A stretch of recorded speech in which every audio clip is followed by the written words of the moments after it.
Witamy serdecznie, dżentelmeni przy stole w odcinku specjalnym, bardzo nietypowym, bo zazwyczaj zastanawiamy się na temat gry, co autor miał na myśli, a dzisiaj będziemy mogli autora o te myśli zapytać. Myślę, że zabierzemy się w wycieczkę po Belgii i Francji, po krainach płynących koniakiem i czekoladą. Aczkolwiek mam wrażenie, że po chwili grania do butelki koniaku ktoś mi nasikał, a czekoladę liżę przez szybkę. Jeszcze mi ten język do szybki przemarza. Także będę chciał dzisiaj zapytać się autora, dlaczego tak jest. Także witam serdecznie Galatolola. Tak, cześć. Hej, hej. Jest jakiś profesjonalizm No na antenie. No właśnie miałem mówić, że czuję się trochę jakby do redakcji Faktu przyszedł Michnik i powiedział, że w waszym dziale pogody będzie dzisiaj coś merytorycznego. Okej, i jako tutaj osoba, która nie zagrała w ten tytuł ani razu, to widziamy Piotrek, hej. Tak, cześć, czołem. No właśnie zobaczymy, ja nigdy nie grałem, ale mam troszeczkę pytań. Zobaczymy, nie? Czy te pytania komukolwiek się przydadzą. Być może właśnie takim nowym graczom, którzy dopiero gdzieś tam zaczynają swoje przygody z 18 albo z tym konkretnym tytułem. I co, chcecie już przechodzić do pytań, czy jeszcze jakiś wstęp? Wiesz co, ja bym tak jeszcze na start... No właśnie chciałem mów, tak ja. powiedzieć tak ogólnie, że ustaliliśmy, że dzisiaj będą raczej takie pytania ogólne i nie będziemy za bardzo wchodzili w szczegóły. I będzie w przyszłości kolejny odcinek, gdzie już się możemy skupić na konkretnych rozwiązaniach mechanicznych. A do tego ja też planuję na własną rękę sobie po prostu nagrać filmiki o historii tej gry, gdzie będę mógł łatwiej pokazywać pewne ewolucje. Ale to w przyszłości będzie. Dobra, to ja jeszcze tylko dodam dwa słowa, bo ja Janka dopiero gdzieś tam właściwie poznałem, można powiedzieć, ale jedna rzecz, która mi się od razu rzuciła w oczy, chwyciła mnie za serce, to że to jest bardzo skromny gość. W ogóle tak trochę musieliśmy go wypychać, że tak powiem, do tego, żeby właśnie poopowiadał o swojej grze, no, ale mam nadzieję, że tutaj już nie będzie tak się za bardzo krępował, tylko po prostu opowie o swoim dzieciątku. Spróbuję być sprzedawcą. Właśnie. Skromny, ale patrząc na to, jaką grę nam serwuje, to ja mam wrażenie, że to jest Marquis de Sade i Jigsaw w jednej osobie po prostu. Bo to, co 1894 pokazuje właśnie w trakcie rozgrywki, to jest po prostu czysty sadyzm. No ale nie uprzedzajmy faktów. Tylko zanim przejdziemy do samej gry, ja bym jeszcze chwilę cię podpytał, Janek, o taki może standardowy temat, dlaczego akurat 18? Czego ci zabrakło w innych grach, że nagle gdzieś tam przeskoczyłeś na tego rodzaju gry? No to tak, to gdy zacząłem regularnie grać w planszówki, głównie w klubie Strych w Krakowie, a także z moimi znajomymi z liceum, to z jakiegoś powodu ciągle wiedziałem, że istnieją 18. Po prostu nie było momentu, że ktoś mi powiedział o tym. Znaczy musiał być, ale ja go nie pamiętam. Po prostu było dla mnie jasne, że istnieją gdzieś 18 i to są po prostu takie trudne gry ekonomiczne. Taki trochę święty gral. I pamiętam jak z jednym kumplem właśnie ze Strychu tak myśleliśmy, że może kiedyś się zagra.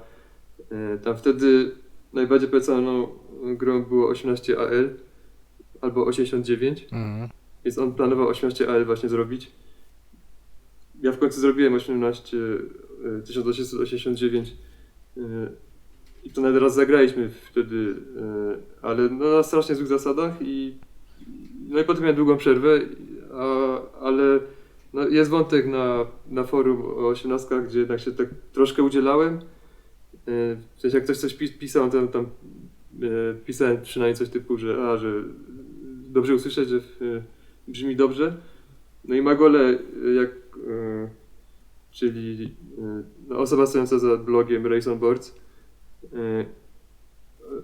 on co jakiś czas grywa w Olkuszu i mnie po prostu zwerbował do Olkusza, jako że ja jestem z Krakowa, to dość niedaleko. No jak miałem okazję, to pojechałem i tak się zaczęło, czyli to była właśnie taka pierwsza prawdziwa partia.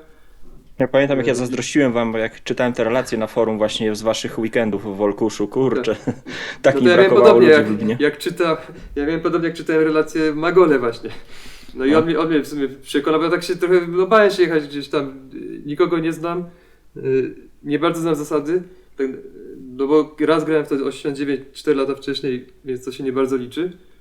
No i przyjechałem, wystawili 22 na stół, wytłumaczyli różnicę, nie wiedząc, że w sumie nie znam nawet tych bazowych zasad, bo nic nie pamiętam, ale tak na szybko spoglądając co oni robią to samo.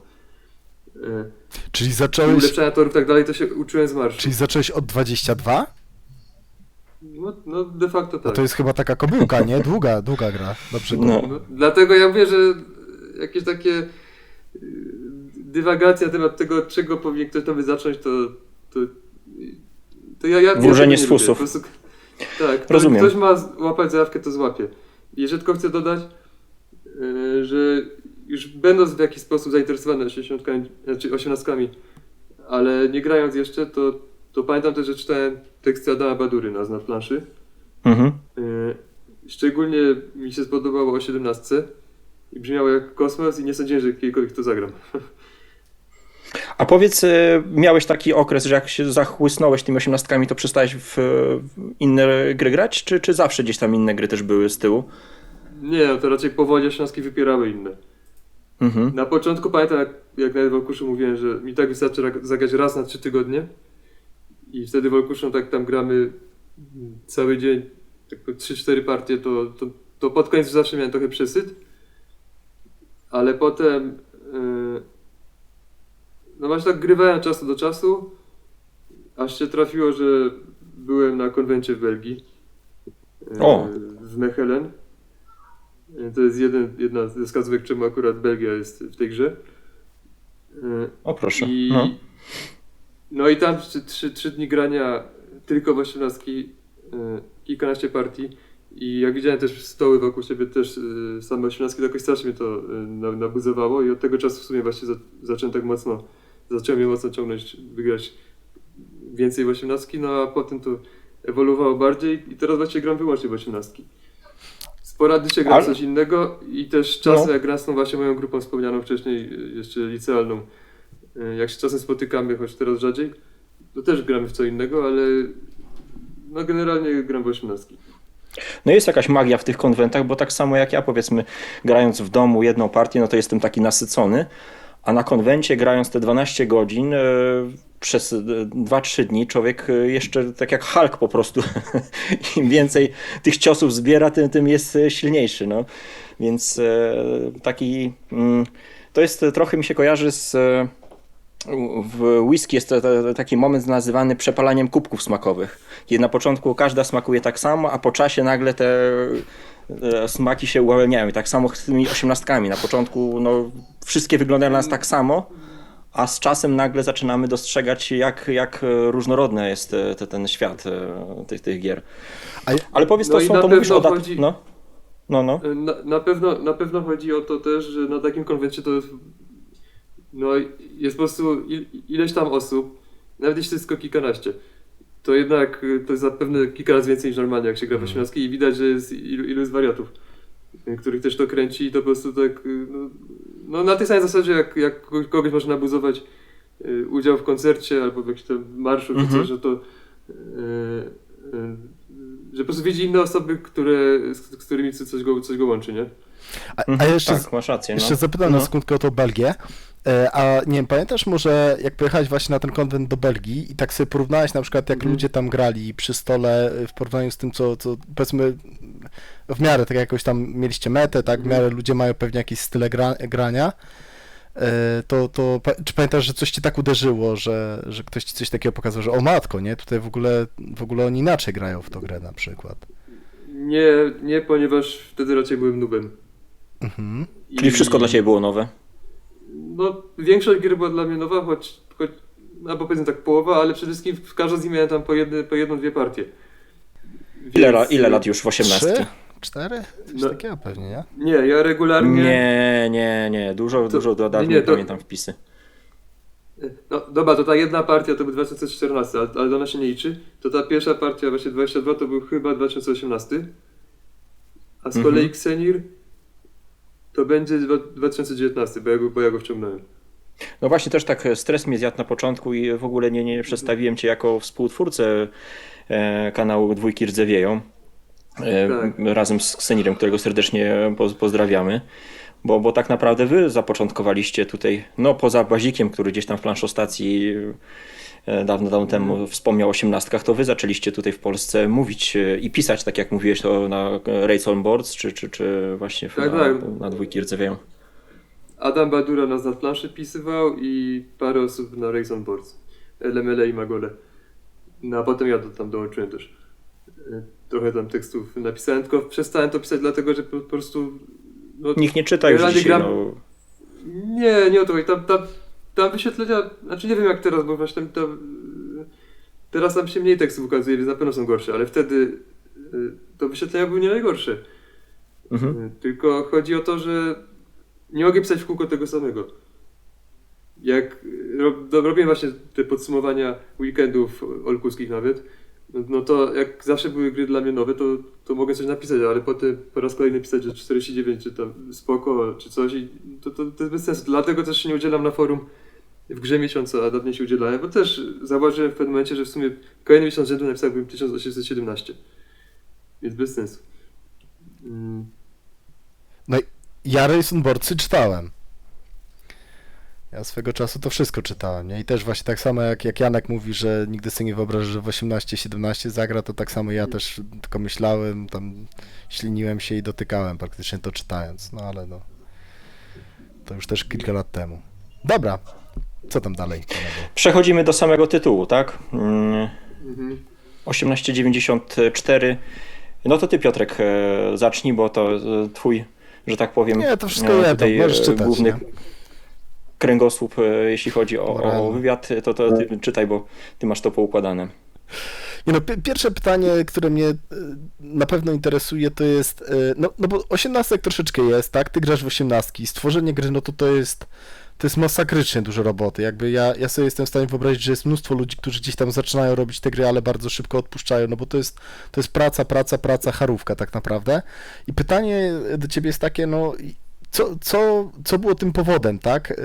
Co cię popchnęło do tego, żeby zacząć tworzyć 94, no i dociągnąć to do końca? Mimo, że masz sam na odcinek kilku godzin, w którym omawiasz wszystkie tytuły, no i czego ci zabrakło tak naprawdę na tej liście, że postanowiłeś stworzyć swój własny? Odczuwam jakąś taką potrzebę wewnętrzną tworzenia, po prostu mnie to ciągnie. I już w innych grach czasem coś tam do szuflady robiłem. Pamiętam jak kiedyś sobie tworzyłem jakąś grę przygodową na podstawie tylko tekstu w sieci gier planszowych o grach przygodowych. Nie zagrałem nigdy w żadną. Bo wtedy czytałem to czasopismo, ale nie grałem w planszówki. Bo 18 dlatego też to czyniłem, że zresztą już po tych wczesnych partiach 22 zrobiłem mapę 22 polski. Więc zanim to było modne. Który ona tylko istniała tylko na moim komputerze, ale więc ciągnęło od początku. Dobra. I trzeba sobie powiedzieć, że w 18 nie jest trudno zrobić grę, bo jest przyzwolenie na kradzież i na inspirację.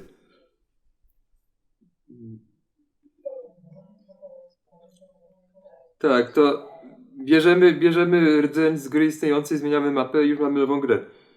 To czy jest dobra albo czy jest potrzebna, to jest inna sprawa.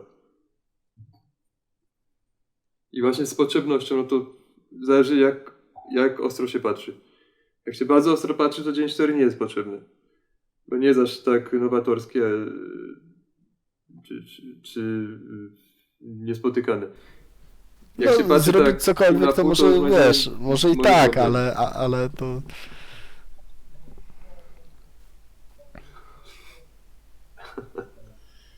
To jest najbardziej krytyczna opinia, jaką słyszałem o grze. No chodzi o to, że są ludzie osiemnastkowicze, bardzo dobrzy gracze i bardzo ogarnięci.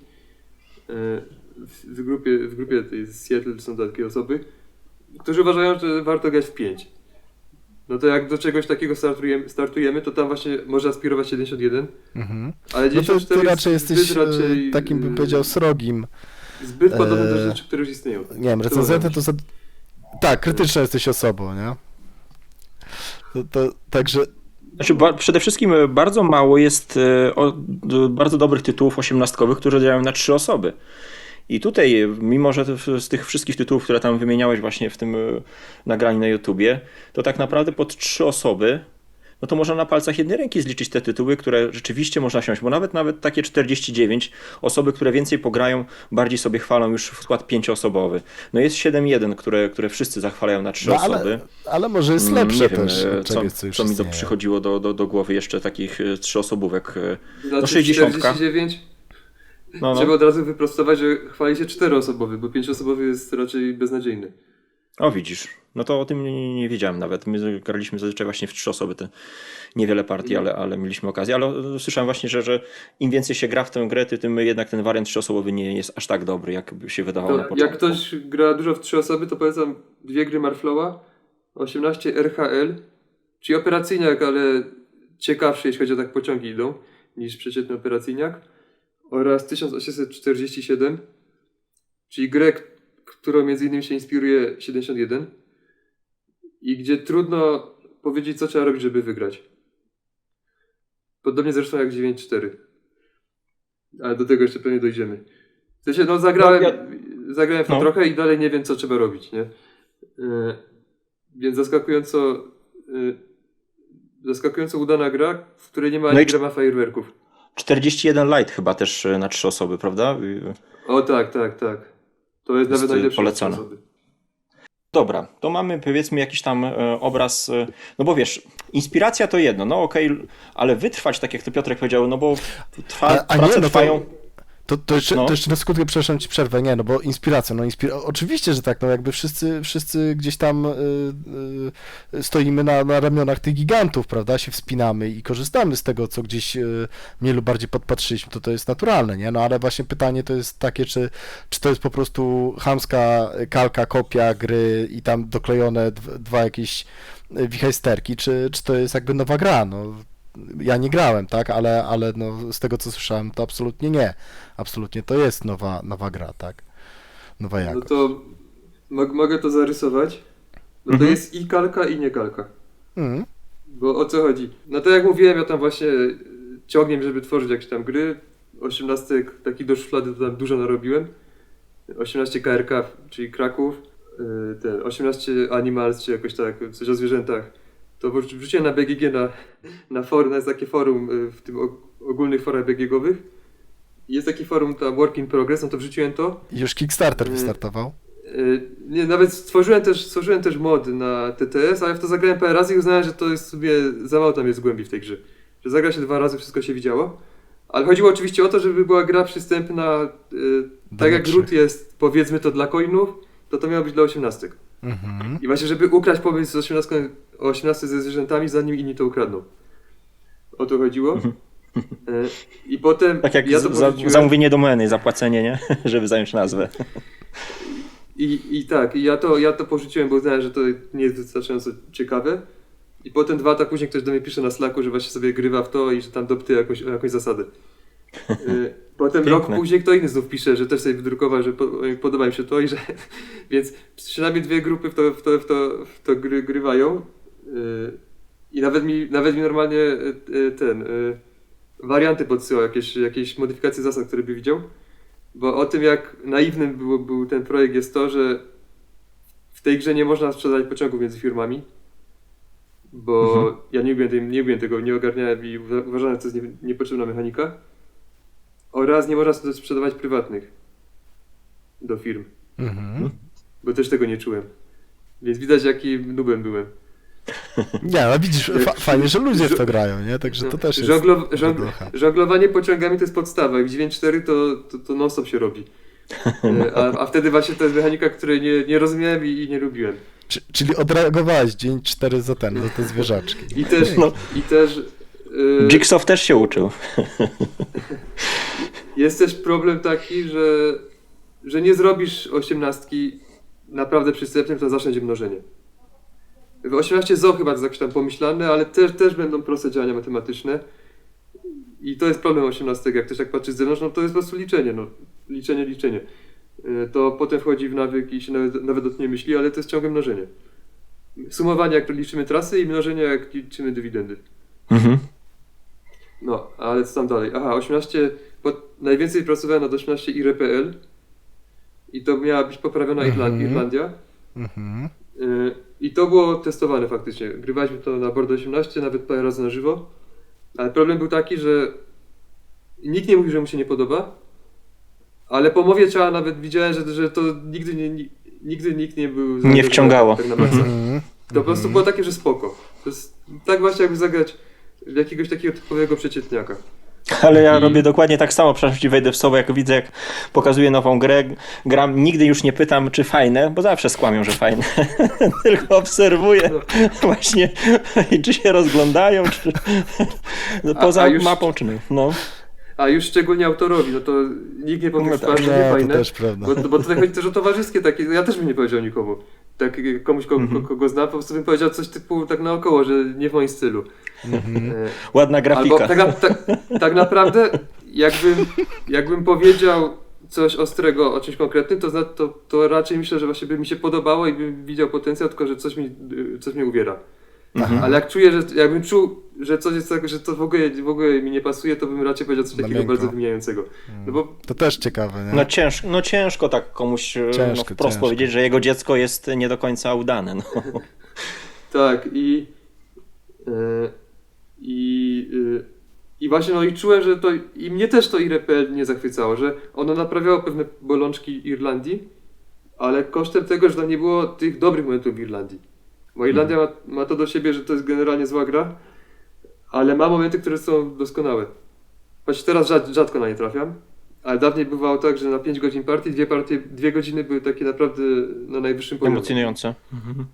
Tak, brakowało kasy, kombinowało się, myślało się jak te firmy ustawić na giełdzie, żeby je korzystnie połączyć i tak dalej. Teraz to już jakoś przeminęło, już dawno tego nie czułem w tej grze, ale to było. A w IRPL nigdy tego czegoś nie czułem. To było po prostu bardzo takie poprawne. To było 100% skotowe. Firmy były podobne, mapa była bardzo jednolita, no ale to też jest bolączka Polski po prostu. To dość foremny kraj, góry tylko na dole, stolica na środku, miasta te ważniejsze w miarę porozkładane, tak przecież tutaj nie ma ciekawej mapy. To trzeba zrobić Polskę w wersji post-apo.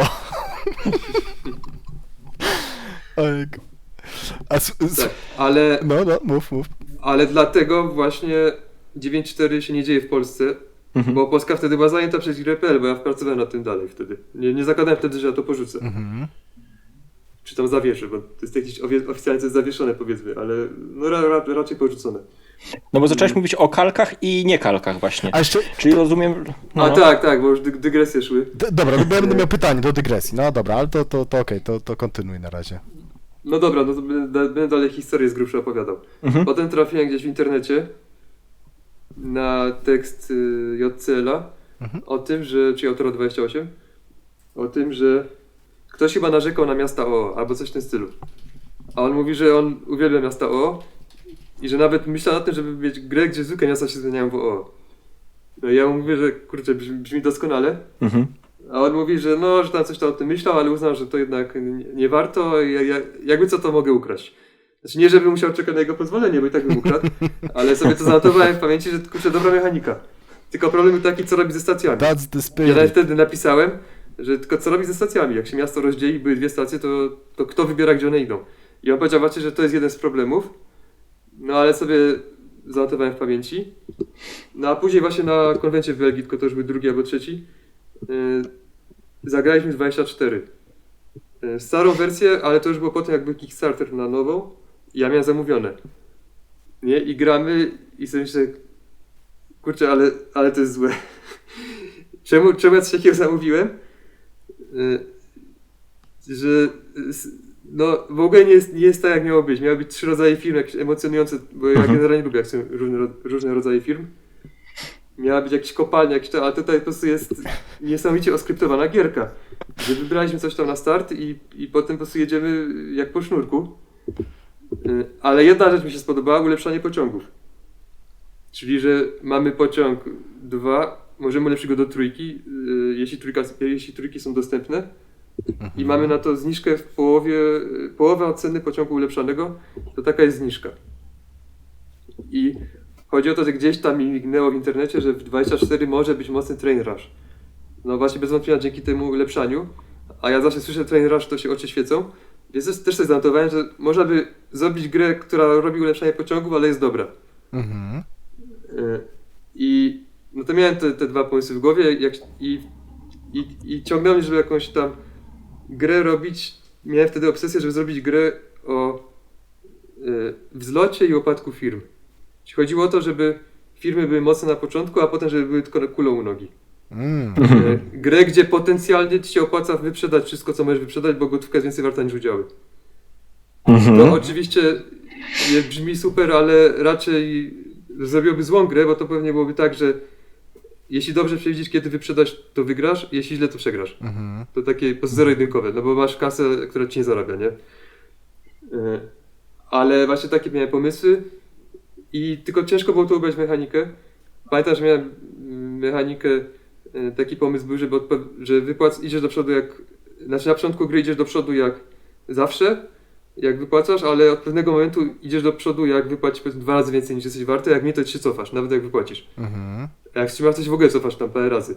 Chodzi o to, żeby te firmy takie były bardzo mocne na początku, ale potem właśnie już coraz trudniej było im iść do przodu, było im zachować wartość. No i sobie pomyślałem, że dobra, to do takiej gry mogę wrzucić te dwie mechaniki, które chciałbym mieć, czyli rozdzielanie miast, zielonych miast na brązowo się rozdzielamy, robimy z nich OO oraz ulepszanie pociągów. No i zrobiłem sobie mapę i sobie myślę, gdzie by zrobić, no w Polsce nie chcę, bo jest IRE.pl. A to zróbmy tak, żeby był kawałek Francji, bo ja wtedy studiowałem robiłem jeden etap studiów we Francji, w Paryżu, no to niech będzie Paryż i niech będzie Mechelen, bo tam jest konwent ośmiastkowy. No to niech będzie kawałek Francji i kawałek Belgii. Więc to jest geneza, czemu taka akurat mapa. Czyli żadnych historycznych wątków tutaj, że tak powiem, nie ma, tak? To jest wszystko pretekstowe. Tam jest trochę historii, czy tam tematu, ale to poruszymy w tym kolejnym odcinku, bo to już zbyt szczegóły. Ale ja na sekundkę jeszcze tylko dopytam, bo właśnie zawsze sobie wyobrażałem, że jak te mapy się bierze do 18, to się patrzy na jakiś, na to, że one, no właśnie znowu, tak, trochę historycznie... Opowiedzą historię? Nie opowiedzą historii, tylko że tworzyły faktycznie jakieś czy problemy, czy wyzwania, czy możliwości przed tymi inwestorami, tak, przed tymi baronami kolejowymi. A u ciebie jak to właśnie wyglądało? Było coś takiego, czy zupełnie nie? Nie. I też trzeba też wiedzieć, że większość historii kolei w Belgii i we Francji, nie całość, bo początek był taki jak w Anglii mniej więcej, że były takie małe firmy, ale generalnie to szybko tam było skonsolidowane. Mało romantyczne. W Belgii szybko się pojawiła ta firma państwowa, ten Belge. Nie, żebym się znał na tej historii, ale troszkę tam poczytałem jakieś pobieżnie na Wikipedii czy coś. I tak naprawdę można by zrobić grę wielką historycznie tam z końca XIX wieku, gdzie mamy jedną firmę w Belgii i ona ma stację wszędzie. Z kolei we Francji był podział, no jak już te malutkie firmy zaczęły być takie konsolidowane, to był podział na firmy, które mają po prostu dany kawałek kraju pod swoją obsługą. Tak jak Nord, który gdzieś tam czytałem właśnie, że był takim problematycznym, taką kością trochę niezgody między Belgią a Francją, ten departament Norda, który też miał swoją to kolej. Tam pewnie mówisz historycznie pewnie, bo Lille, no miasto Lille, ono teraz we Francji, ale nie brakuje pewnie Belgów, którzy uważają, że jest belgijskie, bo ono było, ono jest flamandzkim miastem, nie? To widać też po architekturze i tak dalej. To nie jest miasto, które jest od 1000 lat w granicach Francji. No. I podobnie też kością niezgody jest Alzacja między Francją a Niemcami. Tak. Zawsze przychodziło do niego. Na butelkach wina widać różne lokalizacje, czyje to jest tak naprawdę. Po każdej wojnie była wymiana. Nie jedna wojna to chyba była, także... Ale w historii Francji ta Flandria, te rejony takie belgijsko, nie wiem czy aż holenderskie, ale na pewno te belgijskie to tam ciągłe walki od średniowiecza. A tak, no właśnie z tymi firmami Nord i tak dalej, no to faktycznie one miały tam swój kawałek kraju pod obsługą i w sumie głównym źródłem historycznym w cudzysłowie do 94 była gra 1826, która się dzieje we Francji i jest chyba jedną z lepszych tematycznie gier, spoko operacyjniak. tego Dawida Hechta. I on akurat jest zajawiony historią, więc on tam starał się te historyczne smaczki uwzględnić. No po prostu patrzę tam i jakie są filmy, to biorę je do swojej gry. I te same Tak. kolory. Więc, ale jedno zrobiłem, żeby firmy mają stacje tam, gdzie faktycznie miały stacje. A inne takie jeszcze drobne rzeczy historyczne to w następnym odcinku opowiemy, bo nie chcę się już za bardzo rozdrabniać. No i ta pierwsza wersja gry była zupełnie inna. Właśnie była giełda jednowymiarowa, były tam jakieś fuzje, jakieś takie rzeczy, już nie pamiętam dokładnie. I po prostu rozegrałem sobie raz grę tak solo, tak po prostu parę erów na planszy, żeby zobaczyć w ogóle jak to idzie. I jakoś w ogóle tego nie czułem. Nie pykło mi w ogóle i dlatego to tak zawiesiłem na rok albo 2 lata. I potem to postanowiłem reaktywować ten projekt, ale podejść w pełni na nowo i zachować te dwie główne mechaniki, na których mi zależało, czyli rozdzielanie miast oraz ulepszanie pociągów, ale tym razem baza była znacznie mniej ambitna, bo po prostu myślałem, że to będzie klon 30. Biorę 30, dodaję te dwie mechaniki i mi wychodzi 82, no na tej zasadzie. Właśnie celowałem w coś typu 82. Myślałem, że to była krótsza gra, także w ogranym gronie poniżej 3 godzin. I chciałem, żeby działała na mało osób. I na mało osób to 3-4 od początku to było 3-4, tylko dlatego, że po prostu wiedziałem, że tak będzie mi łatwiej testować. Jakbym dał powiedzmy 4-6, to pewnie większość partii bym grał w 4 osoby, a i tak byłoby ich mniej. A tutaj wiem, że w 3-4 osoby jestem w stanie to rzetelnie potestować. Choć i tak, mimo że dużo było grane w dzień 4, to i tak w 4 osoby było znacznie mniej partii niż w 3. Więc to był pragmatyczny wybór. No i jako, że mało osób, to też mapa musiała być trochę mniejsza, trochę mniej firm. No i mamy tam mapę właśnie na nowo zrobioną, mniejszą. Mamy 7 firm, 7 bo liczba pierwsza, żeby nie było tak, że każdy gracz ma po 2. I teraz są te miasta rozdzielające się i teraz trzeba pociągi zrobić. I jakoś od razu pomyślałem, że nie mogę wziąć po prostu z 30, bo jak będzie to ulepszanie, to za szybko dojdziemy do permów. Więc musi być jeden pociąg więcej, jeden rząd pociągów więcej, żeby dłużej trwało dotarcie do permów. Żeby to ulepszanie było dłużej interesujące tych pociągów. No to wziąłem pociągi z 30 aż do 6 włącznie, a potem resztę dołożyłem z 32, tak mniej więcej inspirując się 32, bo tam jest więcej pociągów. Tylko nie zachowywałem ich numerków, bo tam jest 8, 10, 12, ja po prostu zrobiłem 7, 8, ale wziąłem ich koszty. Ale piątka I niepermanentna liczebność. to był już twój pomysł. Tak, bo właśnie wiedziałem, że musi więcej rdzewień. Że 3 rdzewienia to za mało. Jak chcemy mieć ulepszanie, że ten spis pociągów, tak zwany, czyli train roster, musi być głębszy. No To tak, jeden bo, z tych zatrutych gwoździ, które się właśnie pojawiają w bo tej te grze. ulepszenia rozumiem, że przyspieszają grę, tak, jeżeli chodzi o Rusha, ale też potaniają te pociągi. Znaczy, no jakby jedno też z jednego wynika drugie, tak, jak jest tani, to szybciej te pociągi będą schodzić. No i po prostu dłużej jest ciekawie, no bo jak już mamy perma, to trochę przestaje być ciekawe. Tak. Ta firma już jest pewna, nie? I tak. I owszem, piątka jest niepermanentna, to właśnie to jest powód. A trójka rdzewiena piątka to po prostu wyszło we wczesnych partiach, że trochę za długo trójki żyją. Tylko o to chodziło. Za to... A liczebność jeszcze chciałem wspomnieć. To liczebność była pierwotnie wzięta z 30 i potem dostosowałem te dwa dodatkowe pociągi jakoś tak, żeby było podobnie. Jak były tam 3 piątki, to zrobiłem 3 szóstki, znaczy 3 szóstki i 3 siódemki, albo coś na tej zasadzie. No i 8 oczywiście nieskończone. Ale problem jest taki, że ulepszenie sprawia, że jest de facto jeden pociąg mniej. Bo jak kupujesz ostatni pociąg danego typu, No to go tak. od razu ulepszysz do następnego. W większości przypadków. I to jest taki Więc cichy zabójca szybko też, o którym łatwo zapomnieć. Więc szybko wyszło, że trzeba dodać po jednym pociągu przynajmniej. Więc było 7 dwójek. Potem z kolei się okazało, mieliśmy takie dzikie partie tak 1,5 roku temu, że tak gonili pociągi, że dwójki nie jeżdżą w ogóle. Były takie pojedyncze partie. No to uznałem, że to już jest trochę przegięcie. Ja tam lubię gonienie pociągów, ale bądźmy poważni. To dodałem jeszcze jedną dwójkę i było 8 dwójek.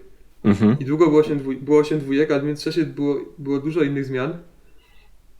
I ostatecznie jak zauważyłem, że w jednej grze żółta faza trwała 5 SR-ów, to uznałem, dobra, to usuwamy No to jedną sporo, dwójkę, no. zobaczymy jak to będzie i Mhm. wróciło do 7 i od tego czasu jest 7 i to się dobrze trzyma. I każdy pociąg miał zmienianą liczebność, ale dwójki historii pamiętam dokładnie. A innych historii no, będę spróbować sobie przypomnieć na potrzeby następnego odcinka, może coś tam opowiem, bo to już chyba za duże szczegóły. Na sam koniec tylko dodam, że 8 zmieniłem na diesla z prostego powodu, ale trochę takiego zaskakującego, że trasy diesla się liczy łatwiej niż 8. Mhm. Bo jak masz diesla, Okej. to patrzysz do czego masz dostęp. A jak masz 8, musisz patrzeć do czego masz dostęp i ile już policzyłeś. Mhm. I to też przyspiesza I który grę, no to wycinek- fajne. Tak, i który wycinek tego tej twojej sieci jest najlepszy z tych paru, które możesz przejechać 8. A dieslem po prostu masz cały wycinek i jedziesz. No fajnie, czyli taki układ w stronę graczy, nie? W stronę tego, żeby było po Tak. prostu przyjemniej i sprawniej tak się grało. I tak właśnie chciałem zapytać też o te dwójki, nie? Czy na przykład nie myślałeś o rozwiązaniach coś w stylu 62, tak? Że te gwarancje, te warranties się dokupuje, czy coś takiego, jakieś takie mniej eleganckie, tak? Tak naprawdę rozwiązania. Znaczy, jest ktoś, kto proponuje gwarancję, nie pamiętam kto to był. Któryś z naszych współgraczy parę razy sugerował, żeby zrobić gwarancję, a ja tego w ogóle nie czuję. Mhm. Po prostu moim zdaniem to nie jest w duchu gry i też, mimo że to nie do końca jest już tak prawdziwe, ale ta gra jest dość czysta. Ma dość schludne zasady, bo zaczęła jako klon 30 z 2 dodatkowymi Mhm. zasadami. Nie najlepiej się czuję właśnie dokładając coś. Super. I właśnie to jeszcze może wróćmy do tych miast rozdzielających się, bo tam powiedziałem, że nie było wiadomo co zrobić ze stacjami. Mhm. Tak. No bo najprostszy pomysł, ten kto ulepsza ustawia stację jak chce. Mhm. Ale to jest podwójnie karzące, bo i masz trasę rozwaloną i masz stację gdzieś wystawioną na zadupie. To potem sobie pomyślałem, że wpadłem na genialny pomysł. Ej, zróbmy tak, ten kto ulepsza stawia swoją stację gdzie chce, a potem w wolne miejsce idzie druga stacja. No i podjarany mówię Ksenirowi, że to wymyśliłem w końcu pomysł jak to obejść. A on mówi, a coś nie ma tam twojej stacji, tylko są dwie opcje. Tak, no. No i aha, no to problem, no w sumie nie pomyślałem o tym. Potem mi przyszło do głowy, że uczciwe byłoby, jakby po prostu każdy miał wybór, do którego miasta wejdzie. I obecnie jest taka zasada, że w momencie jak były dwie stacje i ulepszamy kafelek, to obie stacje mogą iść na jedno pole. O. Czyli nie mamy żadnej kontroli nad tym, jakie będą tory, ale mamy wybór nad tym, do którego z tych dwóch torów będziemy przylegać. A to są bardzo ciekawe decyzje. Ostatniej partii z Pawłem, tam w rejonach właśnie Holandii, kiedy nam kafelek upgrade'owałem właśnie do brązu, ja będąc tam przejeżdżając, czyli on miał stację i ja miałem stację, ale upgrade'owałem to trzecią firmą. I kolejność, w której wystawiamy te stacje jako firmy, które tam miały stacje, miała już kluczowe znaczenie i dla mnie, i dla niego. I to jest też kolejna ciekawa decyzja w ulepszaniu tych kafelków, bo robimy to zgodnie z poziomem na markecie, na giełdzie. Te firmy, które są wyżej, pierwsze się tam wciskają. No, świetne, Tak. bardzo bolesne. Firma operująca stawia jako pierwsza, tylko dlatego, że mogłoby być tak, że ma jedną stację. I musi mieć stację, żeby móc jeździć. A potem inne firmy, które tam były, po tym jak ta firma skończy operować, one wracają. I co ciekawe, ta firma, która nie miała tam stacji, może śmignąć po prostu przez ten kafelek i trochę jak w 60 wykonać taki ruch poza zablokowany token. Tam jest to inaczej, ale jest możliwość tego przebicia się przez dalej, przez zatokowane miasto. Chyba troszkę za głęboko weszliśmy w szczegóły, jak na Tak. tę rozmowę. Tak. No, ale jak już poruszyliśmy to tylko dodam, że ta zasada istnieje tylko i właśnie dlatego, że istnieje granie turowe. I sobie pomyślałem, kurczę, w połowie swojej tury musisz czekać na innych graczy, jak zaktualizują swoje stacje i potem wracasz do kontynuowania tury, więc to już wydłuża znacznie grę. A do tego co ja byś chciał cofnąć i zestartować całą turę. No. Ja co ja byś cofnął po tym, jak oni pokażą ci, gdzie idą, czyli w sumie znasz ich decyzję. A jednak zmieniasz zdanie, że zupełnie gdzie indziej trzeba budować. I tam jest efekt uboczny, jest taki fajny, dodatkowe, tam są właśnie możliwości, że mamy przejazd przez coś, co było zablokowane, ale to jest tylko efekt uboczny. Nie, to było celem. No ale to powiem ci, No. to przepraszam, to teraz, bo tak aż zaimponowałeś mi, że ja pamiętam na przykład Boże, jak on się nazywa? Genie, tak? Binding Slice z tego, z GMT. On często mówi swoim designerom, żeby starali się jak najmniej przerwań robić, reakcji w swoich grach i tak dalej, bo to się później ciężko na przykład na apki robi komputerowe, nie? A ty już wiesz, jakby samemu sobie narzuciłeś, tak?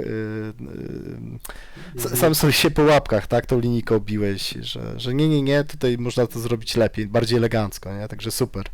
Tak, bo Olbrzymi szacunek. też ciągle powtarzam, że to było w mojej głowie, funkcjonowało przez długi czas i dalej trochę funkcjonuje jako klon 30. Czyli gra, która ma być dość czysta i taka prosta. Mhm. Znaczy to, co mówię, jest prawdą, ale nie akurat w tym kontekście tych ulepszenia miast, bo to akurat nie ma związku. Ale no, to właśnie wróćmy do tego rozwoju tej gry. I też sobie pomyślałem, dobra, robię klona 30, to niech to będzie też taka oldschoolowa gra. Czyli po pierwsze, niech tytuł to będą 4 cyfry. I patrzę po prostu na BGG, co nie jest zajęte. I znalazłem, ale oczywiście wszyscy wiemy, że w roku 94 w Lille powstała rodzaj politechniki kształcącej ludzi budujących tory. Nie, tak naprawdę jeden znajomy znalazł mi w końcu powód, który mogę umieścić w instrukcji. No, ja mam inne dane o roku 1894, bo z tego co widziałem, to wydarzyły się 2 zamachy anarchistyczne. Pierwszy to jest zamach bombowy na prezydenta, a drugi nożownik zabił premiera, No, więc to jest- taki To rok jest okres, chwały. gdzie ruchy anarchistyczne miały się dobrze i jest gra Wallace'a Studium Szmaragdzie, która właśnie między innymi o tym opowiada. To jest taki miszmasz różnych settingów. Tam jest Cthulhu, jest Sherlock Holmes, ale są też ruchy anarchistyczne, bo go po prostu on o tym czytał i mu go zajawił ten temat, ale wiedział, że o tym gry nie zrobi, bo to jest za mało interesujące, za mało takie sexy, to po prostu to dodał do gry, gdzie jest też Cthulhu, nie? No Ale tak, nie, to no zawsze właśnie się dobrze sprzedaje. szukałem uzasadnienia dla tej daty. Ściągałem nawet jakieś prace doktorskie o kolejnictwie, to znajdowałem albo rzeczy dotyczące miast, których nie ma na mapie, albo strajków. Więc no, ale wróćmy już do tego, co mówiłem właśnie, że prosty tytuł miał No, być. 1830 by pasował, bo wtedy się Belgia rozpoczęła swoją drogę do wolności. Wszystko, co pasowało, było zajęte. Było zajęte. A nie chciałem się dublować. I tak. Więc to było jedno założenie. A drugie założenie, też takie, żeby to było w stylu oldschoolowym, było takie, że ma nie być żadnej losowości w setupie. No i ono zostało złamane, ale są tego pozostałości wciąż. Bo z tego powodu na przykład Paryż, bo jest oczywiście Paryż najbogatsze miasto na planszy, mimo że w pierwotnej wersji to był szary kafelek, po prostu już wydrukowany, to teraz jest, na żółto się go stawia i ma parę wersji. Chodziło o to, żeby z partii na partię to się mogło różnić.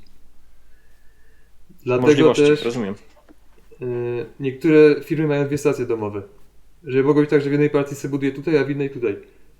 To było takie, żeby starałem się robić takie rzeczy, które nie wprowadzają losowości, ale wprowadzają różnorodność.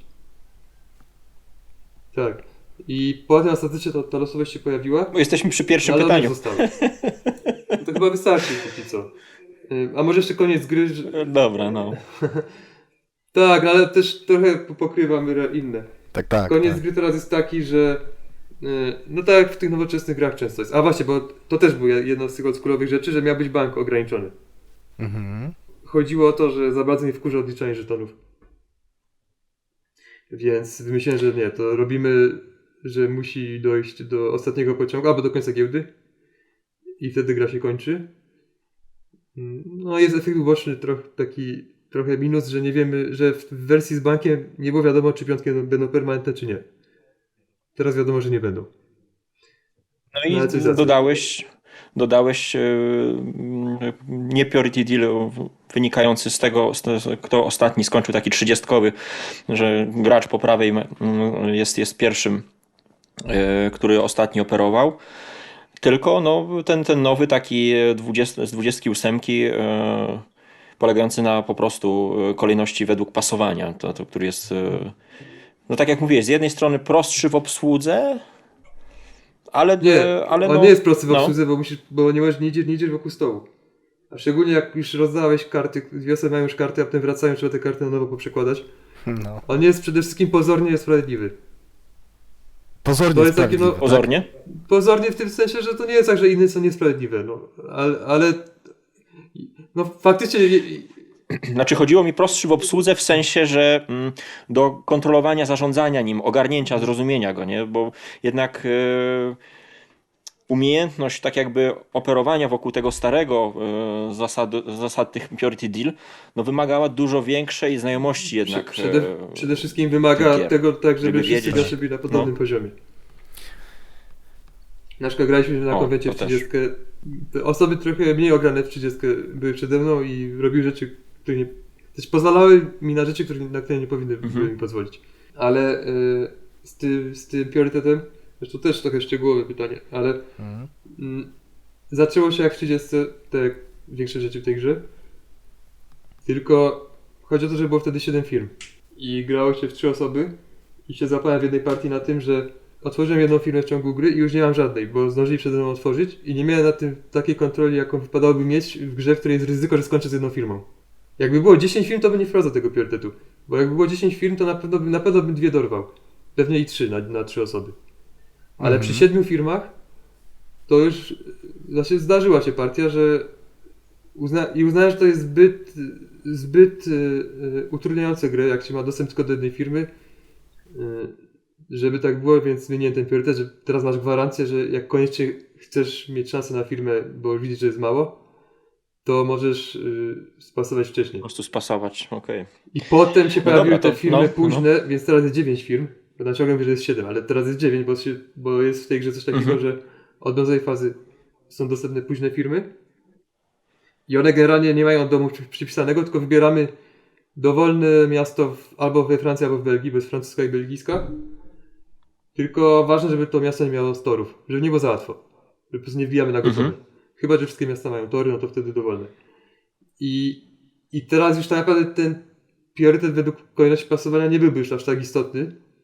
No ale został wprowadzony wcześniej i się dobrze sprawdził, no to już nie ruszałem. Ale tak, to przejdźmy do kolejnego pytania. Słuchajcie, a jeszcze ja tylko jedno takie pytanie zadam. Jeszcze na sekundkę wrócę do tego banku. Czy tam właściwie do tego, że tam gra się kończy, kiedy wchodzi diesel.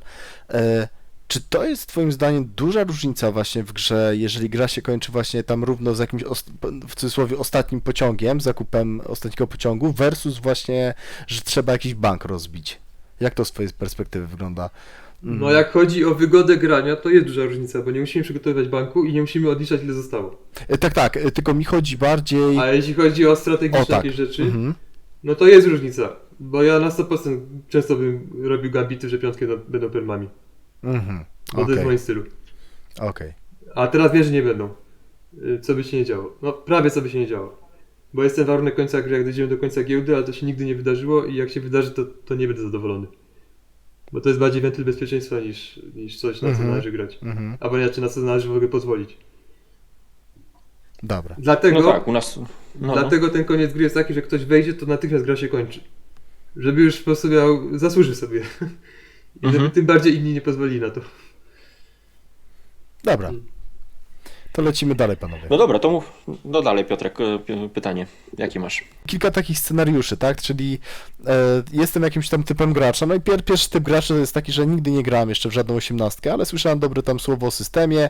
Chciałbym ogólnie spróbować czegoś, tak? Pograłem sobie w euro i tak dalej. Ludzie tutaj chwalą, że to są ciekawe właśnie ciężkie gry ekonomiczne. No i pytanie jest takie, że no tych 18 troszeczkę jest, zresztą my często też mamy pytanie, jak 18 na początek na przykład, tak? I pytanie jest, dlaczego miałbym zagrać w 94, tak? Jako na przykład w tą moją pierwszą 18. Znaczy, no myślę, że nie powinieneś. Ale... O proszę. Bo tutaj jest jednak trochę zasad takich upierdliwych, które mogłyby się wydać abstrakcyjne. Generalnie nie brałem pod uwagę nowych graczy, w sensie nie starałem się, żeby to było przystępne, nic takiego. Myślę, że dałoby się od tego zacząć, bo tak jak mówię, jak ktoś ma się zajawić, to się zajawi. Tak przynajmniej uważam.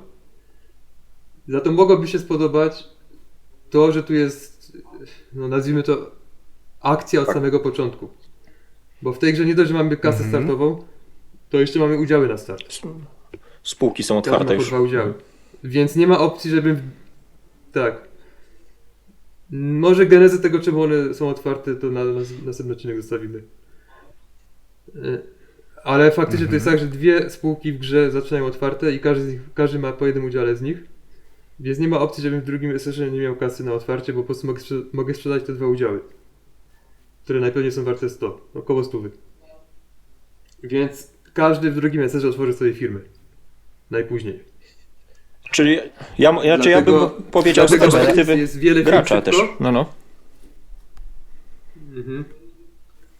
Bo miałem okazję No to powiedz. zaprezentować tę Aha, grę no. dwóm nowym osobom. Znaczy Marcin już tam trochę grał, ale jego tam przyjaciel nigdy nie grał. Znaczy nie, graliśmy w 1860. Ale to, co mnie na przykład przykuło po pierwszej partii w tę grę, to taka kwintesencja tego, czym są te gry. To trochę na zasadzie jak zapraszam cię do stolika, pokażę ci czym są te gry, za 1,5 godziny będziesz bez gaci, bez firmy, bez niczego, ale zobaczysz czym tak naprawdę są te gry. Jeśli ktoś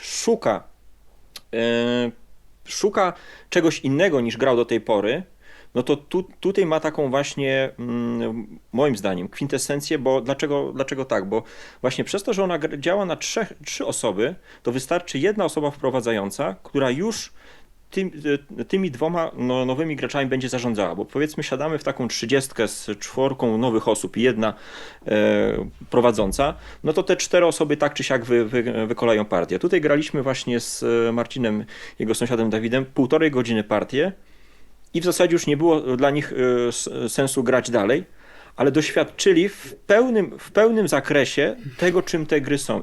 I takie podejście mi się bardzo podoba. Oczywiście dałbym wyraźny punkt ostrzeżenia. Słuchajcie, będzie brutalnie, będzie tutaj ostro. Zrobię z wami, co będę chciał, bo mogę, bo pograłem parę razy i wiem już, jakie rzeczy robić, ale nie przejmujcie się tym, tylko po prostu się nauczycie w jednej partii naprawdę dużo.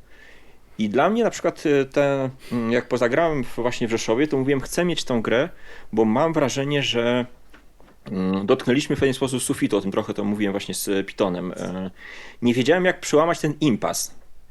Sam próbowałem jakichś takich sztuczek i tak dalej, ale nie bardzo mi to wychodziło. A gra ma w sobie mechanizmy, które tak naprawdę bardzo to ułatwiają, zmuszają wręcz. Mi się ta gra kojarzy z Antiquity, gdzie po prostu gra nas ciśnie. Po prostu daje narzędzia graczom, które w łatwy sposób pokazują, kupię pociąg i zaraz kurczę ktoś kupuje jeszcze lepszy i jeszcze lepszy i lepszy i nagle jesteśmy bez pieniędzy. Pamiętam sytuację, grałem z Mańkiem i mówię, o kurde, ale mu zaraz 2 pozłomuję. Nawet nie pojedzie tymi 2. Tylko że zaraz policzyłem, ale on ma 1200 w kasie w firmie. Jak ja mu zezłomuję te 2, to on mi zezłomuje już zaraz te 3. I już musiałem sam się hamować z tą zachłannością. Ta gra z jednej strony zachęca do tej zachłanności, o której mówiłem na początku, no bo są te trasy, Paryż 90, Luksemburg, który podwaja najdroższy ten. Ale z drugiej strony te pociągi tak pędzą, że kurczę, zaraz się sam wprowadzasz w biedę, więc przez to, że jest ten upgrade pociągu, przez to, że jest właśnie że działa świetnie na 3 graczy, to dla mnie jest świetny tytuł na początek pod warunkiem, że jest osoba wprowadzająca, która pokaże, co można zrobić w tej grze, jakie sztuczki, że tak powiem, nie? Bo jeśli 3 osoby siądą zupełnie zerowe, no to nie wiem, jak to się skończy, nie? Nie miałem okazji zobaczyć, ale jeśli jest osoba jedna wprowadzająca, to będzie to łatwiej przeprowadzić taki chrzest bojowy, że tak powiem, niż w takiej 30, wydaje mi się, na 4-5 osób. Takie jest moje doświadczenie z tą grą. No, mnie niepokoją te takie szczegółowe zasady, typu co się dzieje z stacjami po ulepszeniu miasta do brązu. Ale tego nie ma tutaj więcej niż popłaci, u standardowego może Lacerdy, złych nie? nawyków nauczyć. A nie ma aż tylu zasad jak Nie, w no takiej, właśnie też mi się jak w takiej wydaje, 62, nie ma co powiedzmy. Nie? przesadzać, nie? Ją się oczywiście nie to tłumaczy miło się, mi to- nie wiem, w 15 miło mi- minut, ale wytłumaczyłem ją, 30 minut chyba nam zajęło tym 2 osobom, Marcinowi, który już tam grał sporo w 18 i sąsiadowi, który praktycznie wcale nie grał i nie było problemu. Tylko właśnie jest, Ja w stacji nawet nie tłumaczę. Tu mówię, że schodzą i potem wracają, a szczegóły No. to potem. Dobra. Tak. Ale No, ale dobra, czyli... Ale No to tak, to miło mi to słyszeć. Czyli to brzmi trochę jak że to jest 18, która jak się gra, to się czujesz, że się gra w 18 tak jak się słyszało, że 18 działają. Czyli przeciwieństwo 46. To co mówiłem w tym odcinku, dwie rdzewieją o grach dla początkujących, że słyszysz czym są 18, że jest zrzucanie firm, jakieś bankruty i tak dalej, potem grasz 46 i tam tego Dlatego ja na nie ma. przykład na taki konwent, no oczywiście to rozmawiamy o jakichś hipotetycznych graczach, ale wydzieliłbym na przykład w Rzeszowie na przyszłą 18 stolik z 94, tylko dla osób, którzy naprawdę chcą, bo wiesz, jak ktoś jedzie, kurczę, tak myślę sobie o takim Piotrku, nie, który jedzie powiedzmy 200 km z Lublina, poznać chce, czym są te 18 i go sadzają na takim operacyjniaku, no to chyba też nie jest do końca to, co może szukać. Oczywiście trzeba wcześniej zrobić, tak powiem, wywiad przeprowadzić, czego tak naprawdę szuka, bo może on szuka jakiegoś euro podobnego stylu, no to wtedy mam do wyboru różne gry, ale jeśli przychodzi koleś i mówi, słuchajcie, no słyszałem? Jak widziałem w Krakowie na konwencie, jak grali nowi w 18 Tokaido, czyli jeszcze bardziej przyspieszony Chesapeake, chyba 5 godzin. No różne się zdarzają stoły dla nowych graczy. No ja słyszałem też właśnie z kimś to wypowiedzi zasady ludzi, będzie lepsze, tak. którzy gdzieś tam trafili na początku na 22 jakiś z tym i tak dalej, no to tak kurde, no strasznie długo, mozolnie, ciężko, czego innego się spodziewałem, a później powiedzmy zagrali nawet w te 46 z osobami, które już znają grę i potrafią ją przyspieszyć, no to już było, bo grali powiedzmy w trójkę, nie? Więc tutaj kluczem dla mnie jest właśnie ta mała ilość osób i taka krwiożerczość tej gry właśnie, która no chcemy, nie chcemy, zmusza nas do walki na noży. Dobra. Tak, i jeszcze na zakończenie No. tego o nowych graczach, to ma taką wadę rodem z rozmowy o pracy. Czyli wadę, która niekoniecznie jest wadą. Jak mówisz, że jakie są twoje słabe strony. To minusem może być to, że jak się zagra w tę grę i potem się siąść do klasycznych 18, to może brakować rozdzielania miast. Czyli mocniejszego wpływu na trasy przeciwników niż oferują normalne 18. Bo normalnie to po prostu możemy tylko blokować stacjami. A tu są i stacje, i po prostu rozdzielanie torów. Oraz może brakować tej właśnie wspomnianej akcji od samego początku, bo są gry, gdzie po prostu musi zaczekać do 4 SR-a, zanim otworzysz firmę. New England może się też nigdy nie doczekasz. I może też brakować tej intensywności właśnie tych pociągów, bo tutaj potrafią popylać. Bardzo mi się podoba. I to jest ten sam Jeszcze- kasus, to jest ten sam kasus 171, które pewnie dobra, osoba to poczekajcie, mogłaby zagrać. Ale chodzi o to, że niekoniecznie to musi być dobre, bo 71 jednym z wielkich plusów jest to, że ta gra jest bardzo świeża. Po prostu czujesz, że grasz coś nowatorskiego, w coś nowego, w coś innego, ale jak to jest twoja pierwsza 18, to w ogóle tego aspektu nie docenisz. No widzisz, i Więc to jest właśnie dla mnie dokładnie żeby było. nie grać 71 na początku. Było tak ze mną, kiedy na konwencie poznałem i 32, i 41, teraz w Krakowie 17 i ja wiem, że to nie są jeszcze gry, w których jestem w stanie odkrywać możliwości. A 94 no, pokazała mi w takim, to Maniek fajnie powiedział o 71, że mu daje ta gra to, co powiedzmy na 3 osoby, to co 30 na 5 osób, nie? Że ona jest taka skondensowana, że tak jak mówisz, walka jest od samego początku i bardzo mi się podoba ten motyw upgrade'u pociągu, bo on nie jest tak oczywisty, jak powiedzmy eksport na siłę, który jest powiedzmy w Chesapeake'u, czy tam w 18, gdzie gra sama ci eksportuje pociąg. Tu jest dostawione decyzji graczy, kiedy chcą to zrobić, nie?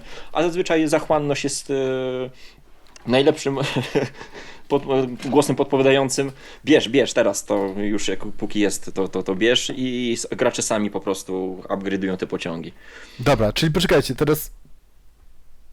Czy na sekundkę się zatrzymajmy, tak? Czyli ja sobie tak wynotowałem.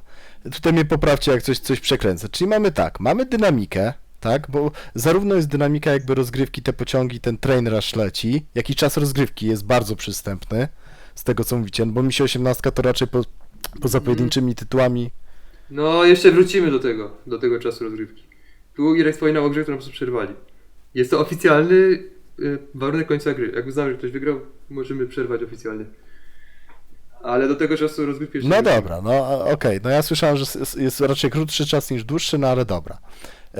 Druga rzecz, że mamy tą esencję 18XX, tak? Czyli właśnie mniej to operacyjniaki, mniej jakieś takie eurowate twory, tylko faktycznie jest kupowanie firm, spuszczanie, żonglowanie pociągami, mamy ten nasz train rush. Mamy względnie eleganckie zasady, tak?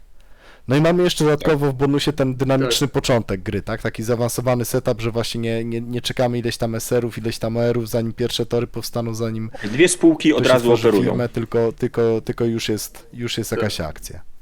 No dobra, no to całkiem chyba nieźle, nie? Jak na grę, która nie ma zalet, nie? Tak mi się wydaje, no ale okej, nie?